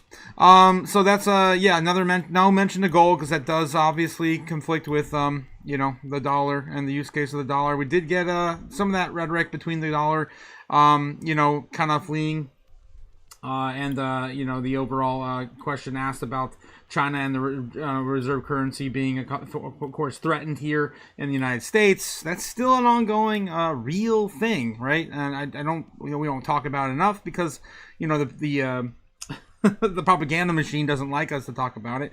But yeah, that was brought up a couple times today. Other than that, not as good as yesterday, but we did get bingo 3 times though. So at least got bingo 3 times. We almost filled up the whole card yesterday, but we lacked about 6 different spaces today. So that sucks, guys. But we'll try again tomorrow. That's right, again tomorrow. We're gonna have another bingo. It's like every day now. We're so spoiled this week. We haven't done bingo in a long time. And here it is. We got a lot of hearings. We have President Trump's address tomorrow. And let's yeah, we're going to, of course, come out with that tomorrow night. It's going to be 9 p.m. So it's going to be our evening live stream on that bingo card. Again, it's been a while since we usually fill up a card with Trump, though, because he just does not stop talking.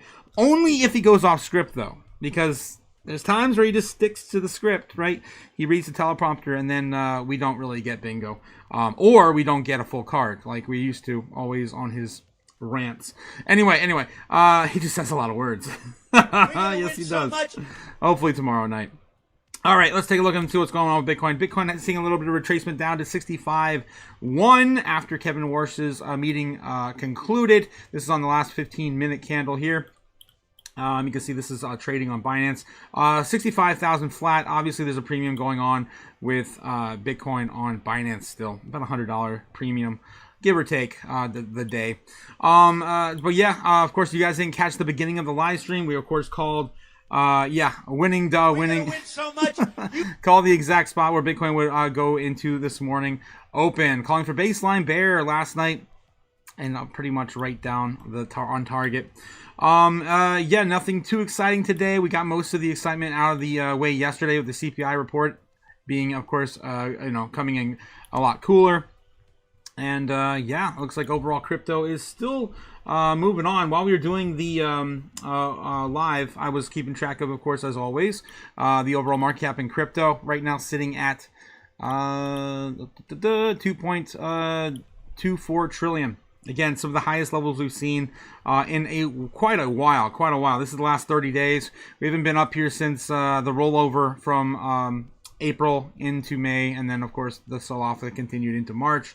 The highest we've seen so far this year in overall market cap was back in the tip of May, at the beginning of May, and that was sitting at about 2.7 trillion. Again, if you don't count the opening we had for the year back in January before the sell-off happened at the end of January. So yeah, it looks like we are still trying to get back above here and continue on with the overall market cap in crypto a little bit higher this month. And that typically is, pretty fair for Bitcoin and the month of July. So again, there's only been 3 months in Bitcoin's entire history, 3 or 4 months that Bitcoin's, been lower on the monthly candle. For the month of July. All right, let's get back in the chat, catch up with some of you guys here before we do head out for the day. It is now almost 12:30 p.m. Eastern Standard Time. Thanks again for coming on out, and don't forget to hit that like button on the way out, guys. What do we do? Got catching up with you guys in the chat before we do head out. Fat Sonic says, I guess his tie was going to be silver today. Didn't pay attention. Yeah, it was blue today. It was red yesterday. No, it was red today, blue yesterday, and I put that on the bingo card to kind of keep track of it. It doesn't seem like we're going to get a consistent. Anything consistent out of this Fed, even his tie. It's going to be, of course, red or blue. But he's not going with the easy purple like, Powell did. Well, hopefully, next time we'll see an orange tie. We've seen him wear orange ties in the past as well. A guy says, I like being spoiled. Me too, man. Me too. My trust is gone, says Brendan White. Yes, him and I went back and forth in the comments during the live stream. Congrats to Brandon White. Getting his citizenship in the Philippines. It's really hard to get a citizenship anywhere, especially dual citizenship. So it sounds like Brandon White is probably, unless he's got family there, probably going to be getting just renouncing his American citizenship soon. Fat Sonic says he's going to be on the teleprompter if it's at the Oval Office. Yeah, he's probably going to do that. Probably. I mean, it's going to be, a big day for... he's going to have announcements on Iran, future attacks, I'm sure. Maybe something coming out of that meeting with the Iraq, president he just met with yesterday. Philippines is very hard to get a citizenship, says Fat Sonic. Yeah, most countries are, man. You have to make a huge investment, and very few countries even do, of course, dual mandates. Dual citizenships anymore, with of course the Western passport. I don't get it enough. They get off on being withholding. Oh yeah, Fed speak, right? As it is with Fed speak. All right, guys, I'm gonna call it. It's been a long day. But it was a fun one. We saw, of course, Elizabeth Warren have a little few of her, historically entertaining outbursts as per usual. We saw Senator Kennedy, John Kennedy, and his usual rhetoric as well. If every senator was like John Kennedy, I think we'd get more shit done. Because he just straight to the point, no bullshit. Like, it drove me crazy. What was it? Was it also Brooks? No, it was Blunt. No, it might have been. Yeah, it was also Brooks. Yeah, Senator also Brooks. Just like, oh my God, just running around the sentences. Oh my God, you're just wasting precious time. All you had to ask for the question she had was, how is Main Street going to keep up with Wall Street, or how is Main Street going to get the same, respect to the economy as Wall Street, incentives, like with the growth and everything. Like, that's all you had to ask, but you wasted like 3 fucking minutes. Oh my God, drove me crazy. Anyway, it's been a wild ride. Fat Sonic says, Warren always shaking and using her snake eyes. Yes, she does. Speaking of snake eyes, we didn't see Jake the Snake this morning. Hope he's doing all right. All right, guys, I will be signing off, and I will see you again tonight. Stay safe out there. Don't do anything stupid, right? Don't do anything stupid. We do still have some time. It is the bear market, right? Make sure you do get some exposure to some of these assets before we do have, of course, another run back up at possibly by the end of the year. Probably lock in some of your long-term plays, at least by beginning or towards the end of October. That's still my opinion, what's going to happen by the end of the year. I think you need to have a position. If you don't, you're going to miss out on a lot of course, crypto spring coming into next year. All right, guys, have a good one. It's always hard to say goodbye. Thanks again for hanging out with me, and I'll see you all again soon. Later! Fly me to the moon, let me trade among the stars. Let me see what freedom's like without money and gold bars.